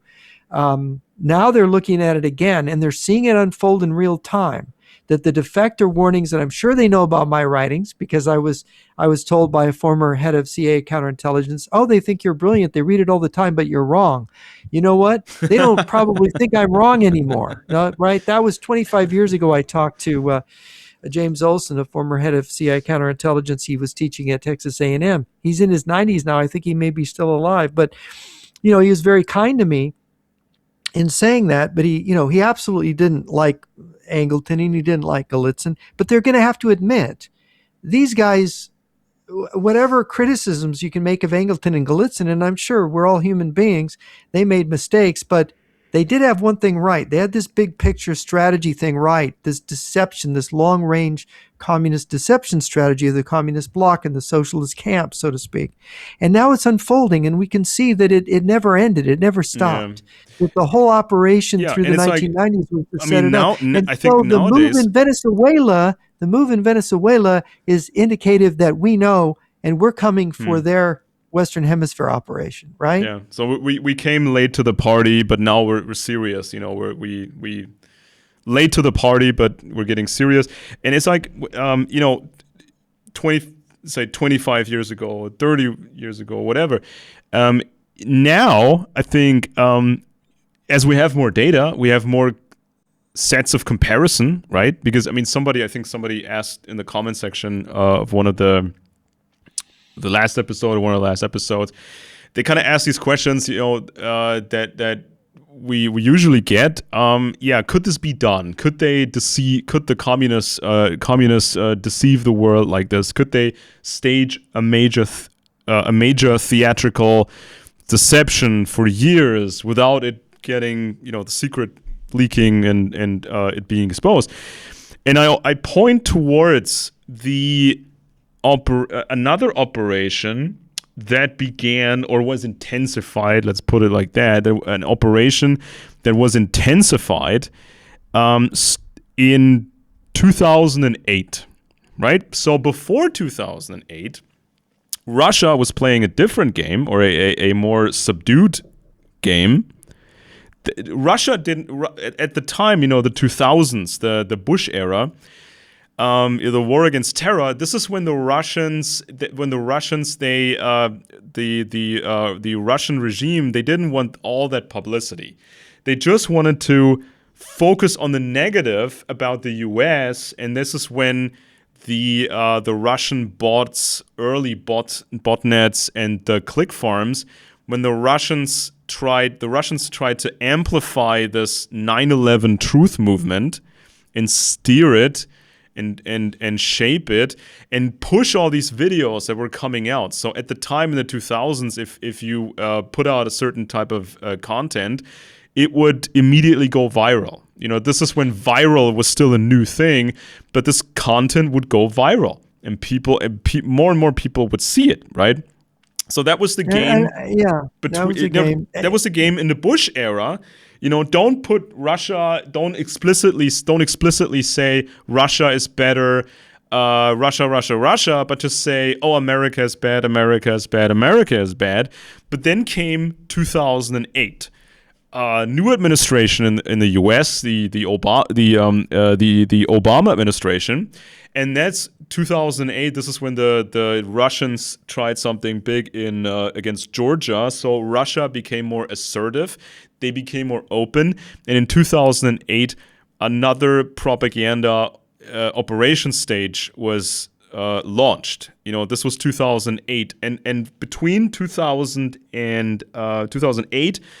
And 2018, in this 10-year time slot, the Russians turned themselves, in a propaganda sense, in a fake theatrical sense, the Russians turned themselves from a post-Soviet, still KGB-run weirdo system, corrupt government.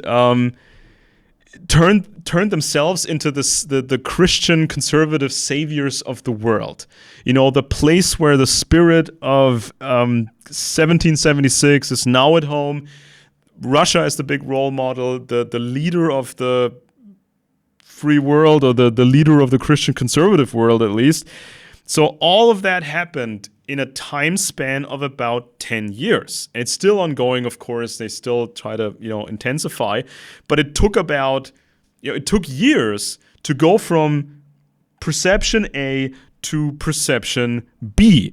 To go from this weirdo, I'm Vladimir Putin, I worked for the KGB, and I was involved in the Chechen war. I'm this weirdo guy that nobody quite, no normal person in the West quite understands.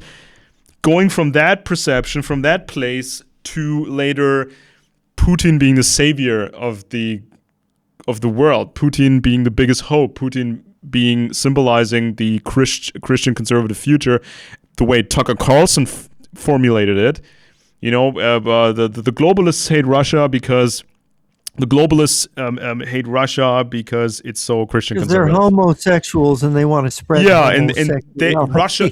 Russia will be the whitest country on earth, the most white Christian country on earth, and this is why the globalists hate Russia. Meanwhile, there's way more Muslims in Russia than there are in the European Union. But this is kind of how you get from point A to point B. You normalize over time an outrageous lie in the minds of the enemy. So it can be done. We have seen it, how it was done, how they got from point A to point B. So Well, what you've makes given it us so an obvious, yeah, so what's making it so difficult then in the past to come up with a plan? We're going to go from everybody knows we're one thing, we're one communist bloc. The Soviets, the Russians, they equipped the Chinese Revolution, they funded it, they trained it, they were leading it, they were picking the espionage guys, they were have purges. So Russia to a significant degree was running the Chinese Revolution. So everybody knows that, but we want to get to the point where nobody understands that anymore, how close we are, and it's going to take about 10 years. That's it. Is that so well, hard for people to understand? people can't understand. Look, you just revealed the big contradiction. You just offered a proof that Putin has been playing us all along, because you have, Putin after 9/11, he calls George Bush and he says, "Oh, I'm so sorry what happened to you. We tried to warn you. Look, we want to ally with you. We want to help you out." So the Russians became our allies against the terrorists, right? So they were going to be very helpful. They helped us in Afghanistan and so on, supposedly. Um, but at the same time, their intelligence service is promoting the truther narrative that 9/11 was an inside job, that we did it to ourselves. The Russians, you just said it, it's true. They were supporting that narrative. So here they're pretending to George Bush to be to his face that they're his friend, but they're through their disinformation outlets, they're teaching people that George W. Bush was behind 9/11, right? Yeah. So So what is this game? It's a very dirty, say stuff about somebody behind their back and you're smiling to their face. That's a proof that the Russian leadership is treacherous and hates America. yeah, look into these eyes, ladies and gentlemen. Could these eyes ever lie to you? I mean, you look into those eyes and all you see is trust. And that's what trust looks like. Oh, by the way, I'm using the word trust. This is a piece on candorintel.com. It's called Operation Trust 2, how the KGB may have fabricated a large-scale conservative rebellion in the USSR. The first trust operation was a huge success. Then it had served its purpose, so it petered out. Nobody was kind of believing it anymore. We still saw some remnants. Yeah, we still saw some remnants later. This was in the Cold War when commandos were trained in the West to then be sent to the East, behind enemy lines, like places like Ukraine. So they were supposed to do this commando style SOE stuff and build a rebellion or a resistance over there. But all of these operations got betrayed by high-ranking moles in the West. But there was still like this fantasy idea, or this hope that there were pockets of resistance over there, and we can connect with them. There was Operation Win in Poland, where they had a fake Polish resistance movement in the late 1940s, and it was all controlled by communist intelligence. So this was kind of like further trust style, things that were going on. So once these commandos reached their destination, they were promptly arrested and had to radio to their faraway contacts to claim successes and ask for more money. And then, of course, early Soviet projections envisioned great opportunities by the year 1980. We know this especially from the defectors. Hundreds of thousands of troops would march through Hungary and right through Austria to Western Germany's doorsteps. In Eastern Germany, an invasion army was on standby. A social democrat government in West Germany would have capitulated. However, the Anglo services were stronger than predicted. Communism was pushed back in places like Vietnam, Korea, and Latin America. USSR was facing bankruptcy by the year 1980, and the only way forward was staging the fall of communism and building a government that looked different and seemed more compatible with the West. It is likely that about a decade of intense preparation work was deemed necessary. So, to fool Western intelligence services, you needed a lot more than just glasnost and perestroika, people demonstrating in the streets, disregarding the will of the government and starting to hold elections. After generations of communism, the average Russian was incapable of changing a state, let alone a superpower. If officials from the old system became leaders of the new system too openly, no Western professionals would believe any real change was happening. The most promising strategy for the communist elite would have been a new operation in the spirit of trust. Recruit carefully selected people to form a fake conservative underground and spend about 10 years to sell this fantasy to Western services. So Well, just actually, like the dissident movement, which is much older, goes back to the 60s.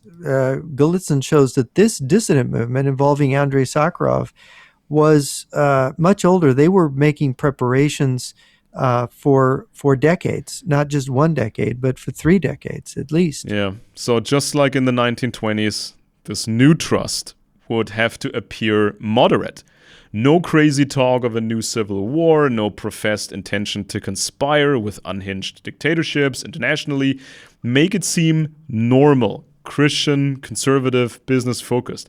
As if this group could repeat the different stages of Western development, from kingdoms to semi-kingdoms to republics, from uncontrolled robber barons to a streamlined capitalism. The new trust would have to deliver wins to Western services during the 80s and ultimately sell the big fake win, the fall of the USSR. And this text goes into how a new trust would have been constructed, what the context was like, what was different than in the past, what was the same. Then, of course, there's this leak that we got from Catherine Belton's book about, Putin, a younger Putin, already with the KGB, was visiting this castle here, Johannesberg in Hesse, like the Hessian, mercenaries, visiting this castle, visiting this old Russian princess who had married into the Metternich clan. So why was Putin coming there? Why was Putin for the KGB coming to this castle under false identity, false papers? Why would he talk to the princess who had all the right-wing contacts in the West? Why would he talk to the princess? And this was, of course, the German border, so it was easy to move from the east to the west and get to that castle. And it's reported that Putin was making a Christian confession, an Orthodox confession. So he pretended to be very Christian and very conservative while working for the KGB. So then, of course, you read the books of that princess that later came out one after the other. I read a couple of them, and she always insinuates that there was this underground, this electrifying secret underground in Russia, or the late Soviet Union, especially during the 80s. And this electrifying underground was destroying communism over there, and creating all kinds of miracles over there. And she was apparently she believed this idea of this underground. She was so happy about this idea, wrote about it in books, tried to not be too explicit, but to get more people into this idea. And she had all the contacts. She knew the billionaires and the right wingers and the aristocrats and politicians. So she could have potentially transported the fake information given to her by the KGB, given to her by Putin himself, meeting in this castle, and as part of a new trust operation. So there's slight differences. A trust 2 would have somewhat differed from trust 1. Then what to look out for in order to flesh out that this idea, this investigation, a course of action. Analyzing and then writing a report and coming up with a course of action. That's how it's done. And the 1980s context specifically, why a trust-like play was thinkable, why the time was very the time was right for it. It just made sense. And of course, there's also a story on calendarintel.com about the old trust system. It's fairly long, if I remember, about the old trust and how this fake opposition was supposed to appear moderate, conservative, moderate, not wanting more civil war, not wanting to be a crazy empire, not wanting to work with other crazy governments around the world, just presenting themselves in a way that the enemy wanted things to be.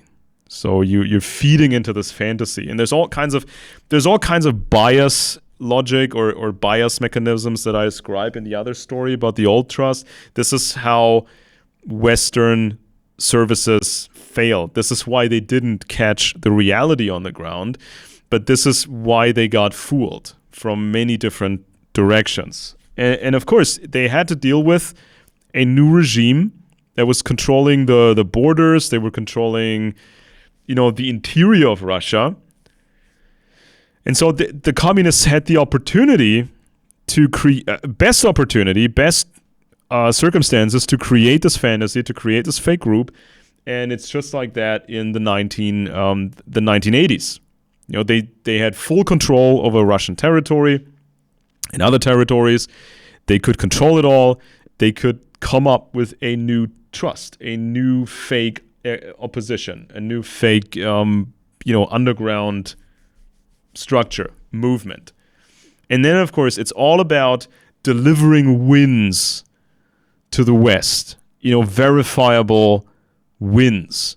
So these fake underground people like Putin, maybe using this princess Tatiana as a conduit or other people as conduits, they give intelligence to their Western contacts, and they will say, okay, hand it to people, specific type people, maybe stay away from the official channels because they're not to be trusted, because communism has infiltrated them, obviously. So give it to the right people, very powerful people, and don't say exactly where you got this from. Just understand it's this underground, and we'll give you more information, and we'll give you more, not just intelligence, but also more information about this underground as time goes on. So let's say, just hypothetically, a conduit, maybe this Princess Tatiana in her castle, maybe somebody else. They take this information, this intelligence from Putin, they bring it to their contacts, like the powerful Oetkar family clan, billionaires and, very influential. They spread this intelligence and they say, I got this from an underground movement in Russia or Soviet Union. I got this from the underground, and it's valuable intel. And if you get it to the right people, we can have a win. We can, salvage something. We can make something happen. And so then the information gets handed to the next person. They use it. They have a win. So now they're getting interested. And it's not like this. It's not like with a normal source that ultimately wants a visa for him and his family for the West, or they desperately need money or need training. They're already professional, so these sources can say, let's just work with each other and let's just build trust over a year, another year, and you deliver these wins as a fake underground in the Soviet Union, and ultimately you could even potentially claim or present the ultimate fake win, the fake fall of the USSR. So you make up this plan, you say it's going to take 10 years to sound convincing, and then you have this relationship with the West. And then you can say, we delivered. This underground is real. We made this happen. We caused the greatest change, one of the biggest changes of the 20th century. So this then becomes part of the calculation in the West, and they misallocate their resources. They will say, okay, we're going to focus on radical Islam. We're not interested anymore in real wars or strategic security and all this old stuff, this expensive stuff. We're going to shrink down the armies of NATO because we've been sold on this idea of the underground. You know, these KGB people that brought down the Soviet Union, right? Sounds terrific, right? Who else would be able to bring down the USSR? Would be professionals, of course. Would have to be professionals. And so you misallocate as NATO. You misallocate with your military for the next couple of decades. You misallocate with your intelligence services.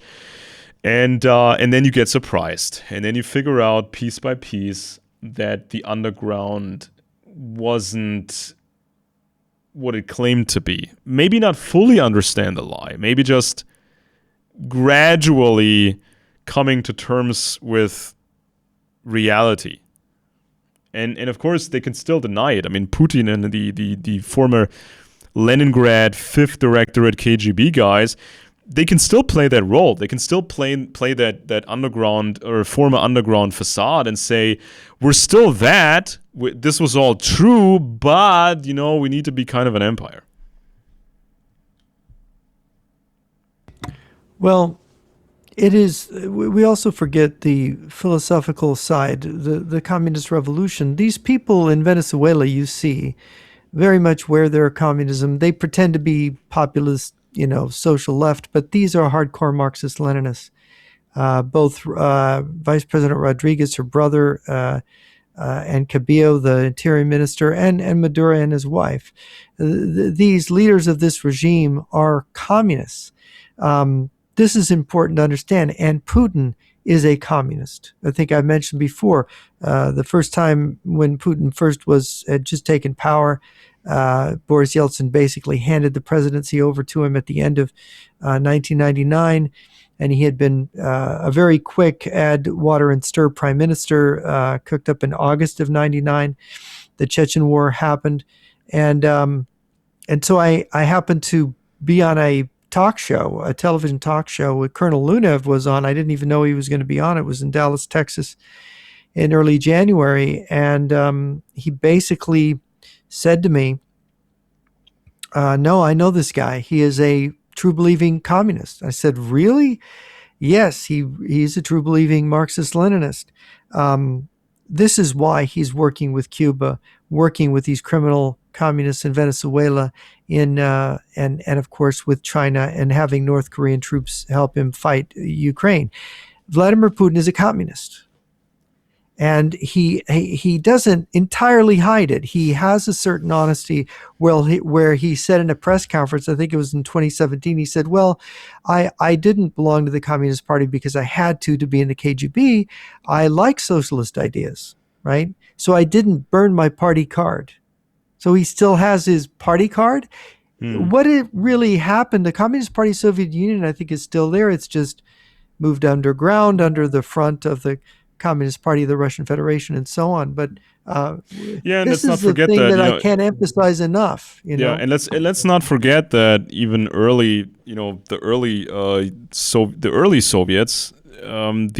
Soviets, they also traded with the West extensively. This is not a new thing, and the trading we saw with the Putin regime. This trading was between East and West. That was not evidence of that didn't prove that Russia had really changed. This is not proof for the non-existence of communism over there. It was just trade, and Lenin traded with the West, and Stalin traded with the West. So we can't say, well, there was trade under Putin. So it must be that communism is dead. It makes absolutely no sense whatsoever. This kind of pseudo logic. So it obviously primary concern for communism is defending the revolution, expanding the revolution, being in a dictatorship. They call it of the proletariat.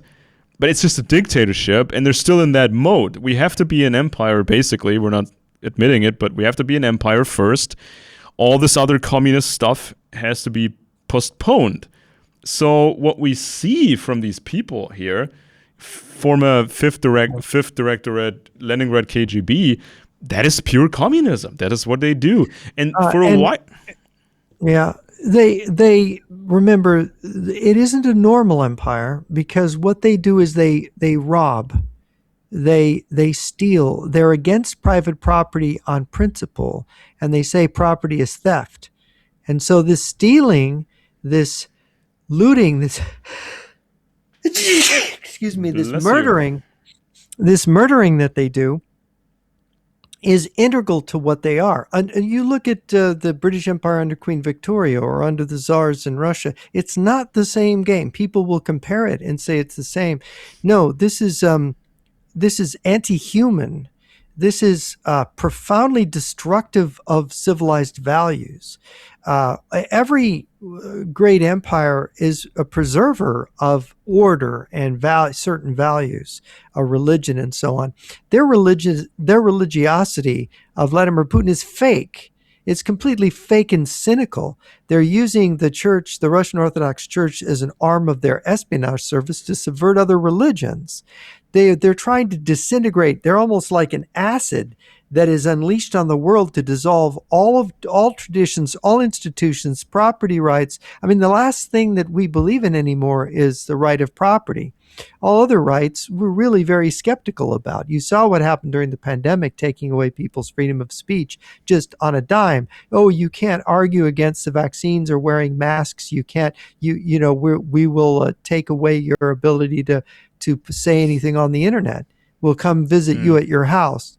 Suddenly they control speech by saying you're saying disinformation, or in Brazil they say fake news. This is extremely damaging because you can't have a discussion about what the right policies are. You can't have a republic. You can't have a dialogue. You can't advance learning. Everything about these people in Russia, in Venezuela, it's to squish, to smash, to stop the freedom of the mind, freedom of thought. These are the ugliest, most evil criminals in the history of mankind, and they will destroy and demoralize the entire human race. That's what they're in process of doing. If we allow it, if we deal with them in a way that isn't just, they're outlaws. And the idea that arresting Maduro is some criminal act, he's outside the law by his own actions, by his massive thievery, his stealing, his murdering, his drug trafficking. He's outside the law, an outlaw. That means he's not protected by laws. He has no rights. He's a criminal. Criminals don't have any rights in international law, right? Yeah. They're outside the law. So you can, what is it, wanted, dead, or alive? That means they don't have any rights, wanted, dead, or alive. Those old posters from the Old West? Yeah. And then What about reading them their rights, right? That's a new thing, the Miranda right thing. Here's a report from the New York Times. This is from like a day ago or 2 days ago. The headline is, Russia says it used nuclear-capable missile to strike Western Ukraine. Now, of course, many missiles can be equipped with a nuclear warhead. That is not exactly a new invention, of course. But most missiles can be equipped with them. It was supposed to be an impressive thing that they did. It said Moscow had... So this was an intermediate-range ballistic missile. The second time in the war that Moscow had fired that type of missile, known as the Oreshnik. Yes. Western and they struck Kiev and Lviv with them. Yeah. The choice of Western Ukraine, near the border with Poland, an EU and NATO member, that of course was supposed to seem very, very impressive. And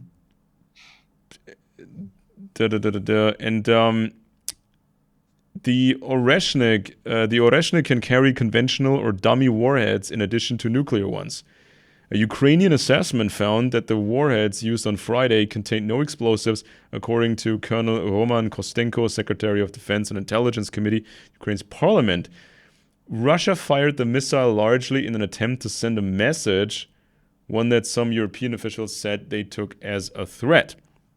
Now, may I remind people of something that is oftentimes forgotten? Let me just pull up the map real quick so people can see what I am talking about here. Okay, so let's cut to this map again. Okay, so here we have Ukraine. This thing here is Ukraine. This is Poland. So if you strike western Ukraine, that's somewhere here. This is Poland. Right next to this is Germany. You got the Baltics up there, and then there's a massive problem right in the middle here, and that's this. This little thing is Kaliningrad. Used to be German territory. You know, Germany. This is the current border. It used to stretch further. There was like this whole corridor going like here and like over there, and we've been fighting with Poland over this, over this land, this corridor, and this Kaliningrad used to be German territory, but the Russians kept it. So this was interesting to see. They said, we're going to give up East Germany. So we're going to give up this part here. We're going to remove our tanks and our party officials from, East Germany. But we're going to leave our spies, of course. We're going to give away, the Czech territory. We're going to, Hungary. We're going to give back Poland. Ukraine, they said Ukraine is now Ukraine again. And the Baltics, of course, the Baltic states became liberated. But then they kept Kaliningrad. So they can actually fire missiles, nuclear capable stealth rockets, stealth missiles. They can fire it at the Baltics. They can fire it at Denmark, Scandinavian territories, Germany, Poland, Ukraine, all kinds of places. And this is kind of a big issue at the moment. Now, of course, there's been work underway to cut off Kaliningrad from the outside. Of course, the Polish border and Latvia, then the ocean here. You can close off basically the ocean or get the systems in place where you can just completely shut off access to Kaliningrad. And the Russians, they have to somehow connect to that little territory. So it's something that's very serious, but we cannot fall into this old trap of always giving in just because the Russians have nukes. That is not going to solve anything, because if they can get away with it once, they will do it again, and then again, and then, of course, it will go on forever. So, a show of force, a newer special missiles. Again, firing missiles at Kiev. And as time progresses, the Trump administration gets more frustrated. The Trump admin gets more frustrated, and they see it's not going to get resolved. Kane from the Joint Chiefs of Staff had already said during, I think, his confirmation hearings, General Kane had already said Putin is not going to stop at Ukraine. He wouldn't stop. This is not. We cannot sacrifice Ukraine or half of Ukraine or whatever of Ukraine to make him stop. This is not an easy way out. This is not the easy way out button that we can just push and say we're going to trade this for that. Because there's more coming, and the general or the major mobilization that has taken place on Russian soil, it cannot be turned back because Russia doesn't have the capabilities to convert back and forth. the United States of America did have that capability. They had a massive mobilization for World War II, troop size, training, equipment. America was outproducing all the other participants in the war combined, and then they could convert the economy back to a peace economy, and they had all these housing building projects, make new apartments and houses for the home soldiers that came home, the opportunities on the job market. They could start families. I think even Donald Trump's father, I think Donald Trump's father actually benefited from some of these government subsidized uh, projects, to finance new buildings and new real estate, and get these new buildings put up.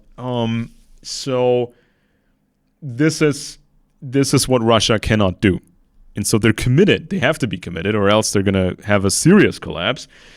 So this is why Keynes said they're not going to stop. I mean, do you think it's about time the Russians will finally Russia will finally stage a major intimidation event, like an actual nuke, not necessarily into a major city in Ukraine, but maybe as a nuclear warning shot? Well, Yuri Felchinsky has written about this, claiming that that a nuke coming from Belarus, the Belarusia, would probably, headed for the Baltic states, like Lithuania, would be a likely target as sort of a shot across the bow, and that it would be used perhaps in an incursion into the Baltic states and the Savaki Gap and so on.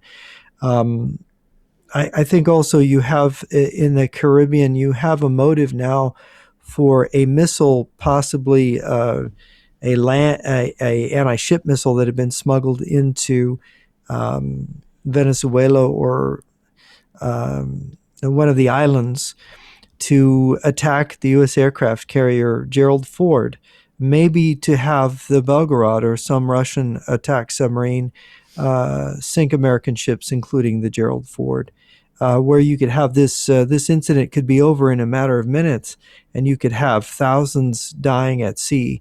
And what would the outcome be? How could you harvest the outcome, whether it was a nuclear demonstration in the Baltic states or an exchange of fire at sea between submarines and American aircraft carrier? If they could succeed at this, that's the question. If they could succeed at this without horrifying the world and turning the world against them, if the world would experience a kind of shock where everyone was so filled with fear that all they could think of was having a peace conference, then this would definitely be to Russia's advantage.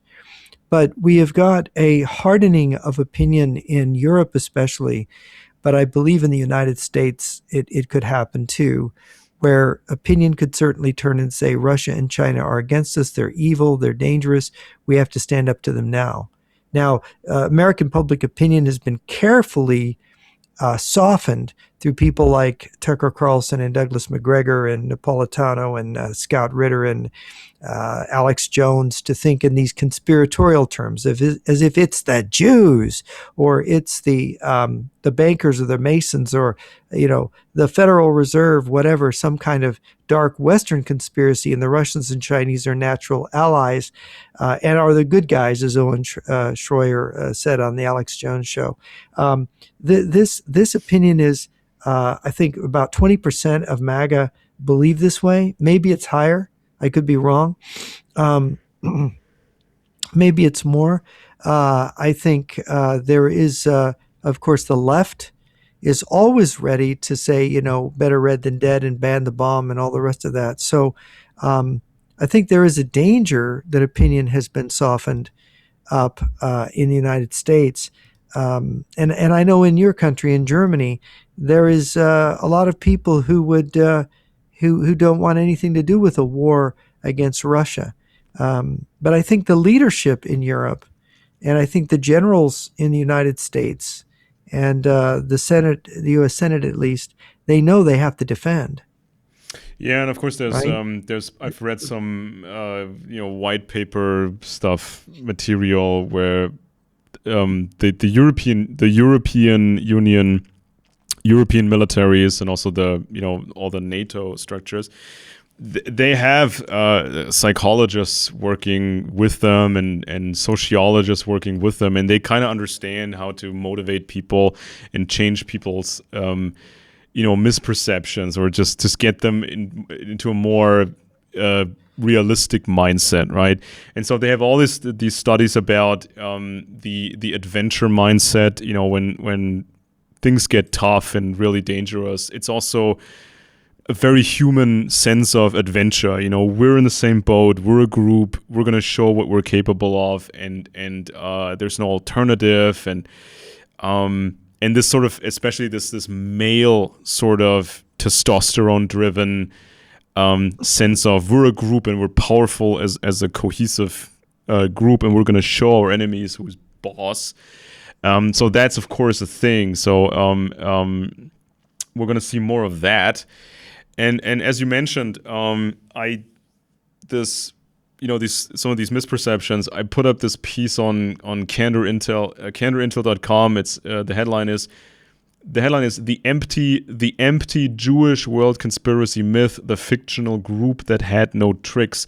And this is sort of a aspect by aspect analysis of how this whole conspiracy lore doesn't make any sense, because it says that it basically says that the it says the least likely group, the group that had no empire, the group that had that was scattered among nations and was surveilled and was limited in these ghettos, the least likely group supposedly had the biggest success. Intelligence, espionage, miracles. So least likely, biggest possible victory, multi takeover in the world. And the classic conspiracy literature, it never really explained what the special tricks were. I mean, it does give some examples that, of course, turn out to be fake, but underlying, what about the techniques that are being presented? What techniques did the supposed conspiracy use to become so successful? And all we get is a courier system, which has been around for 10,000 years. Everybody was, everybody needed courier systems, especially with encoded messages or encrypted messages. People say, the secret sauce, the secret to success was a courier system, stock market manipulation, and starting banks and giving out loans. That's it, basically. And some, of course, secret coordination, which is extremely baseline. So not a single special technique is being described. And so to sell this nonsense, how good this Jewish group supposedly was, to sell that nonsense, they have to present the existing empires of the time, the pre-existing empires. They have to be described as retarded. So everybody was retarded, and the Jewish conspiracy was good, and so they took it all over. Makes no sense either. If you read the story, you can understand.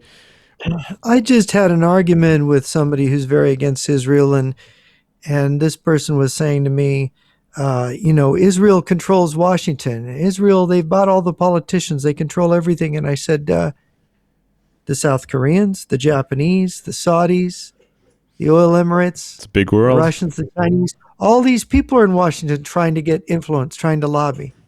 You think it's just the Israelis? You think the Israelis, they beat all these other people and they control Washington. There's no Chinese spies. There's no Russian spies. There's no penetration. There's no Arab. The Arabs and the Israelis don't exactly get along. There's no Arab oil money buying people. Does this person even know the history of the Middle East? That Israel is somehow this giant octopus that controls everything? This is this is, and then of course the person just said, well, I'm a Christian and, those are Jews. And it's like, excuse me, what does that have to do with anything? Mm. The Arabs are Muslims. So, um, you know, there's, there are so many different groups vying for power. It really is more complicated. And to think that, and of course, this person thought that Charlie Kirk was killed by the Mossad, right? Mm. This is another one of these people. I've got a number of friends who shocked me by saying that they think this. And it's like, really, you think this? Look, I have a high analytical ability. I have looked at what these people are claiming. It doesn't add up to me. There's And no it would real be fact there. kind of What the awesome. heck? I mean, it would be kind of awesome if everything was really simple and it takes no time to understand it, and everybody can understand it in 5 minutes. And you don't need to be smart. You don't have to have any qualifications. You can just immediately understand the whole conspiracy. I mean, wouldn't that be very? Wouldn't that make our job very much easier? And you see some of these people that Yeah. used to be on the very fringe, they're all millionaires. I mean, who doesn't want to be a millionaire? And then they'll say Um, things to me like, "Oh, you're naive about the Jews," and it's like, "Yeah, I know. There's Mossad, there's Jewish influence, there's the Anti Defamation League and the B'nai B'rith. But what makes them your enemy? You want to be their enemy? I mean, isn't there some way you can the people who are really your enemy are the communists. The people who want to destroy America. Is Israel got its nuclear weapons pointed hmm. at America? Yeah, Does so Israel hate America? I don't think so. so Right? Where? I go in this piece. I go through these core modes of thinking one by one by one. So it's about the techniques described, how this conspiracy took everything over, and it's no special technique. Everybody had these techniques. Everybody knew them for thousands of years, and it takes more than just baseline techniques. It takes real empires. It takes real big structures. It takes resources, all which and. If you come early, you can control the banks. You actually control the banks if you're the older system. So credit is ancient. Banking power was never ethnically exclusive. Banking didn't begin with Jews. It predates modern Europe by millennia. Elite lending has always been political, like the Medici Bank or the Fuggers, another non-Jewish European dynasty, are famously linked to financing Habsburg power, meaning Austrian Hungarian Empire. The Habsburg aristocracy gaining influence in return. So if lenders just gained influence over rulers is the trick, then the conspirators include every major financier class in history. Merchant houses, court bankers, states themselves. Then, why Jews show up in medieval money lending stereotypes. Now, for the most part, Jews covered the subprime market, smaller loans, and they had to crank up the interest rates because of the risk of not getting paid back. And then the argument of, well, securing loans with political influence. Well, that's how sovereign finance works until the sovereign defaults. So the conspiracy genre likes to portray lending as a one-way trap. The lender always wins, the borrower always becomes a puppet.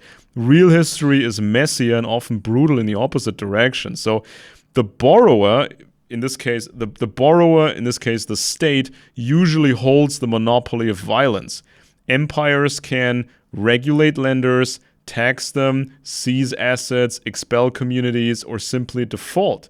In many medieval and early modern settings, rulers solved debt problems by coercion, not by submission. The idea that cheap lending tricks subjugated empires ignores who had the army, the courts, and the prisons. Then, court finance and influence are universal, not Jewish. Then of course the silly stuff. Well, the Jewish conspiracy ran a courier system of horse riders. Well, this has been around for millennia. I mean, please give me a break here. And also the missing piece conspiracy writers avoid. States also intercepted mail. You couldn't just have your own private little, secret courier system, transporting encrypted messages. If you get caught by, with a regular traffic stop. In these old empires, you couldn't get a lawyer. You couldn't remain silent. They would squeeze you until you gave up what we were doing. So it's not as easy as cake as the conspiracy authors will have you believe. Then they embezzled money from aristocrats. Well, corruption is ancient. Empires were not helpless victims. And this argument that aristocrats fell for cheap tricks, that misunderstands how aristocracy worked. Aristocrats survived by controlling offices and rents, building client networks, using or punishing threats if somebody threatened them. Stock market manipulation. None of this is uniquely Jewish. Britannica's account of the South Sea bubble notes that an inquiry showed ministers accepted bribes and speculated, with many investors ruined. That episode illustrates 3 points fatal to the conspiracy myth. Financial manipulation can involve state insiders and political elites. It doesn't require a hidden ethnic network. States respond by investigating, punishing, and regulating because empires were not asleep at the wheel.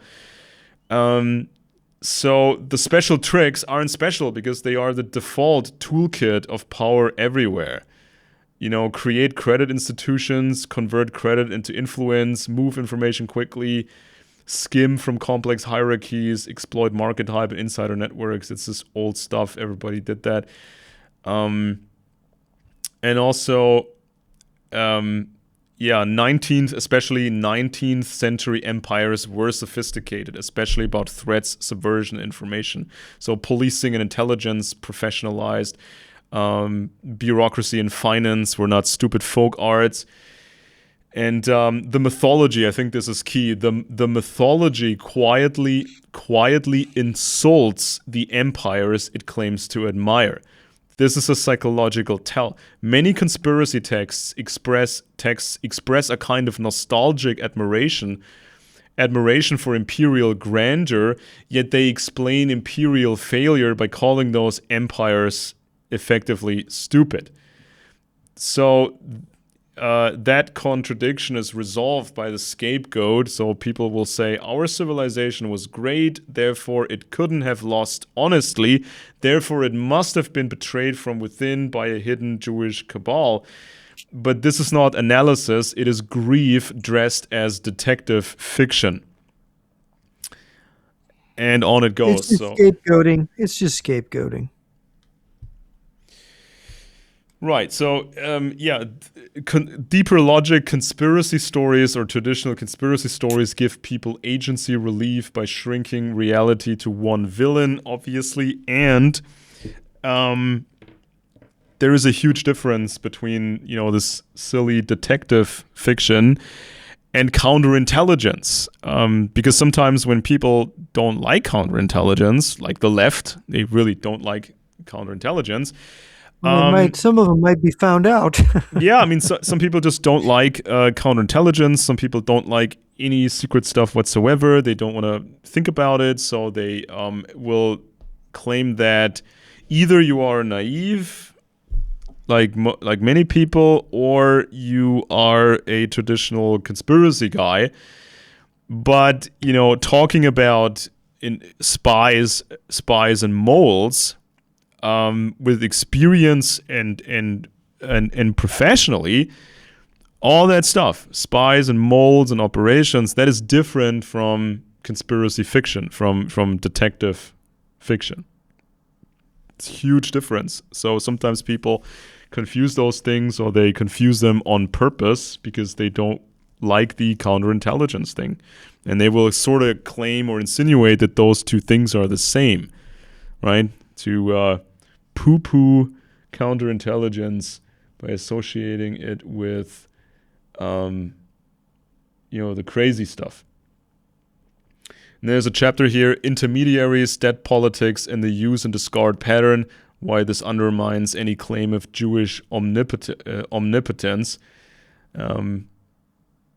It says here, recurring historical reality, often distorted by anti Semitic conspiracy writers, is that many European rulers treated Jewish financiers less like puppet masters and more like tools, useful intermediaries in credit systems, legally vulnerable because they were protected by and therefore dependent on the crown, and politically expendable when debt, war finance, or popular resentment made scapegoating convenient. England is a clear case.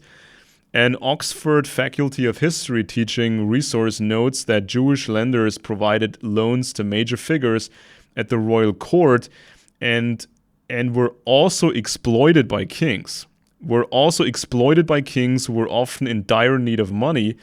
The same document emphasizes that Jews were under the crown's protection, described as servants of the king, administered through special legal arrangements that could protect them only as long as the king chose to protect them. In other words, their security was conditional. That conditionality became a lever. The Oxford resource describes how Edward I, facing war debts and needing Parliament to approve taxation, effectively bartered the remaining Jewish population. In return for an edict of expulsion, Parliament granted him a massive tax. This is the opposite of Jews controlling the state. It shows the state using Jews as a fiscal and political bargaining chip. Even more revealing is how systematically the crown positioned itself to benefit from Jewish lending. The Oxford resource notes that by the late 12th century, debts owed to Jewish lenders were recorded in official government documents, stored in official government chests, giving rulers a register of those debts. That arrangement made it easier for the state to tax, regulate, or seize value when convenient, again pointing to vulnerability, not omnipotence. So I guess that hope explains it to people that are on the fence about this whole thing.